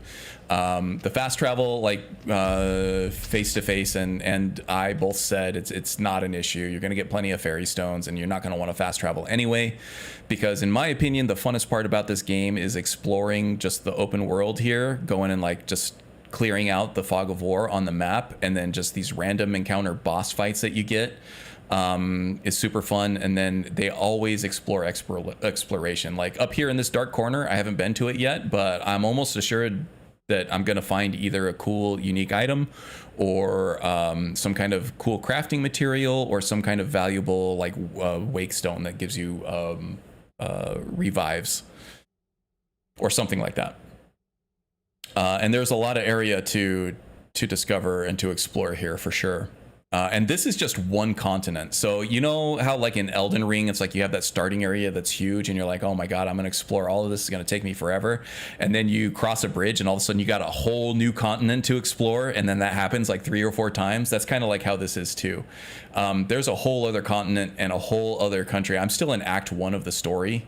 You have to go through the main quest to really unlock the rest of the continent or the rest of this completely other country over here and a completely other continent over here. And to me, the main quest line is really kind of a drag. I don't like it, which is why I put it down last year. It was pretty much the biggest and maybe the only reason I stopped playing it last year after like 20 or 30 hours. But I've been suffering through it a little. The dialogue in it, it's just cringy Renaissance Festival LARPer that just can't turn it off dialogue, right? So that's kind of a drag. And then the main quest, at least for Act 1, is not really even a lot of fighting. It's just kind of infiltrating these big palaces and going to these masquerades and interacting with dialogue, all without a sneak system, which makes it kind of cumbersome. But now that I'm playing through it again, I feel like it's worth it. It doesn't really take that much time to get through the quest lines. It's just it's not very engaging, but it is worth it to be able to unlock this gameplay loop of explore, fight, and then go back and level up your guy, level up your gear, go back and explore, fight, get crafting materials, get experience, go back, level up your guy. All of that stuff works really, really good. And if you just want like a grindy action RPG, this is it. This is really good. Doesn't look like it has a strong modding community. No, I would say probably most people play on console here. You are going to get some mods. A lot better modding community than there was for DD1 or Dark Arisen, I believe. But still, not a whole lot to actually speak of. There is a mod that I saw way back when this game was new, way back like a year ago. It wasn't just like yesterday in adult time. There was a mod that came out that allowed you to have multiple characters, where basically it just kind of managed the save files for you. So you could, create a new character and then have that like port that over to another folder somewhere, and then create another new character and then have that save file ported over to another, and you could like freely switch between them, which is cool. It's a nice little quality of life, but again, this game wasn't designed to be played that way. Honestly, after finishing the game, I think you might enjoy the game more if you speed run the main quest until you get to Batal. Yeah, but I know the story probably isn't great, but I still want to experience it and then explore. Okay, maybe I'll do that this weekend. I'll do my best to speed run. I got to be pretty close. I got to the very end of Act 1 the first time I played it, and I just got to a point where it's like, okay, now I want to just play my warrior Skyrim character, like we talked about earlier, and then never picked it back up. But yeah, I think I'm pretty close now. I got probably 3 or 4 of Brant's missions complete now, so it's I can probably get through it this weekend, I think. Batal, and then I know that there's some really good endgame stuff over here in the volcanic ruins as well. I haven't explored a lot of it yet, but I have seen not really spoilers, but gameplay like mechanics and stuff that get unlocked once you make it here. There's like there's a dude over here that can upgrade your gear in special ways and things like that. So looking forward to all that. Yeah, there's still so much. I think, let's see, how many hours do I have in this game now? 53.4 hours. Right, that's a lot of hours for most games, right? And I have just this little bit of the map discovered, and that's mostly just because I'm enjoying the exploration so much, and I've just taken my time to level up my characters with just killing enemies out in the world, and I'm having so much fun with that. Okay, I'm almost 30 minutes over my window now. I think we made it to the Elven Sanctuary here in time. I did want to just show off how cool the Elven place looked. I will use just a fairy stone real quick. Just to show you. See, I had 2 in my inventory when I left the capital. Earlier, I have a bunch more in storage too, and I picked up 3 more just during exploration and just finding them at vendors. And they cost 1,000 gold. I have almost 67,000 gold. So it's acquiring these these fairy stones. It's not an issue. There was a big stink to be made about paying for fast travel with real money with the microtransactions, but you just don't do it.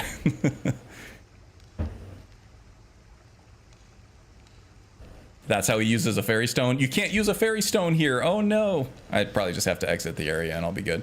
Did I lose my fairy stone for that though? No, we're good. Yeah, so the fast travel thing is a non-issue. You're not gonna want to fast travel most of the time. There's an ox cart that you can use to get from capital to capital, which costs very little gold. And then the actual fast travel points that you have, there's only like 3 of them, maybe 4. So you're not gonna be using them very often anyway, because there's not a lot of places you can fast travel to. We have found and then even when you do, you're gonna have plenty of fairy stones to do it anyway. Materials result in different creations. All right, well, I'm out of time, guys. That's it for me. Thank you for hanging out. Thanks for talking about the game. This has been my obsession for the last couple weeks. Just kind of needed a breather from Skyrim. Speaking of Skyrim, the Thief guide is underway. I'm just writing it up. That's kind of like we're just doing endgame stuff with the Thief, which is getting kind of dry at the moment. My channel needs a new playthrough to focus on. That'll be the cleric. That'll be a nice, interesting change of pace. We'll get back to him, the triumvirate cleric, once I got the build guide all done for the Thief, maybe even beforehand. And then we'll spin up a new character after the cleric. The cleric is pretty much pre-cooked already. Just needs to go and find some word walls and get his endgame gear and stuff. And then I'll be able to write the build guide for that too. And then we'll do a new character, either the triumvirate warlock or the sacrosanct vampire, which would be a lot of fun to explore. That would have been mean anyway. I suppose so. All right, that's it for me, guys. Like I said, thanks for hanging out. See y'all next time. And until then, take care.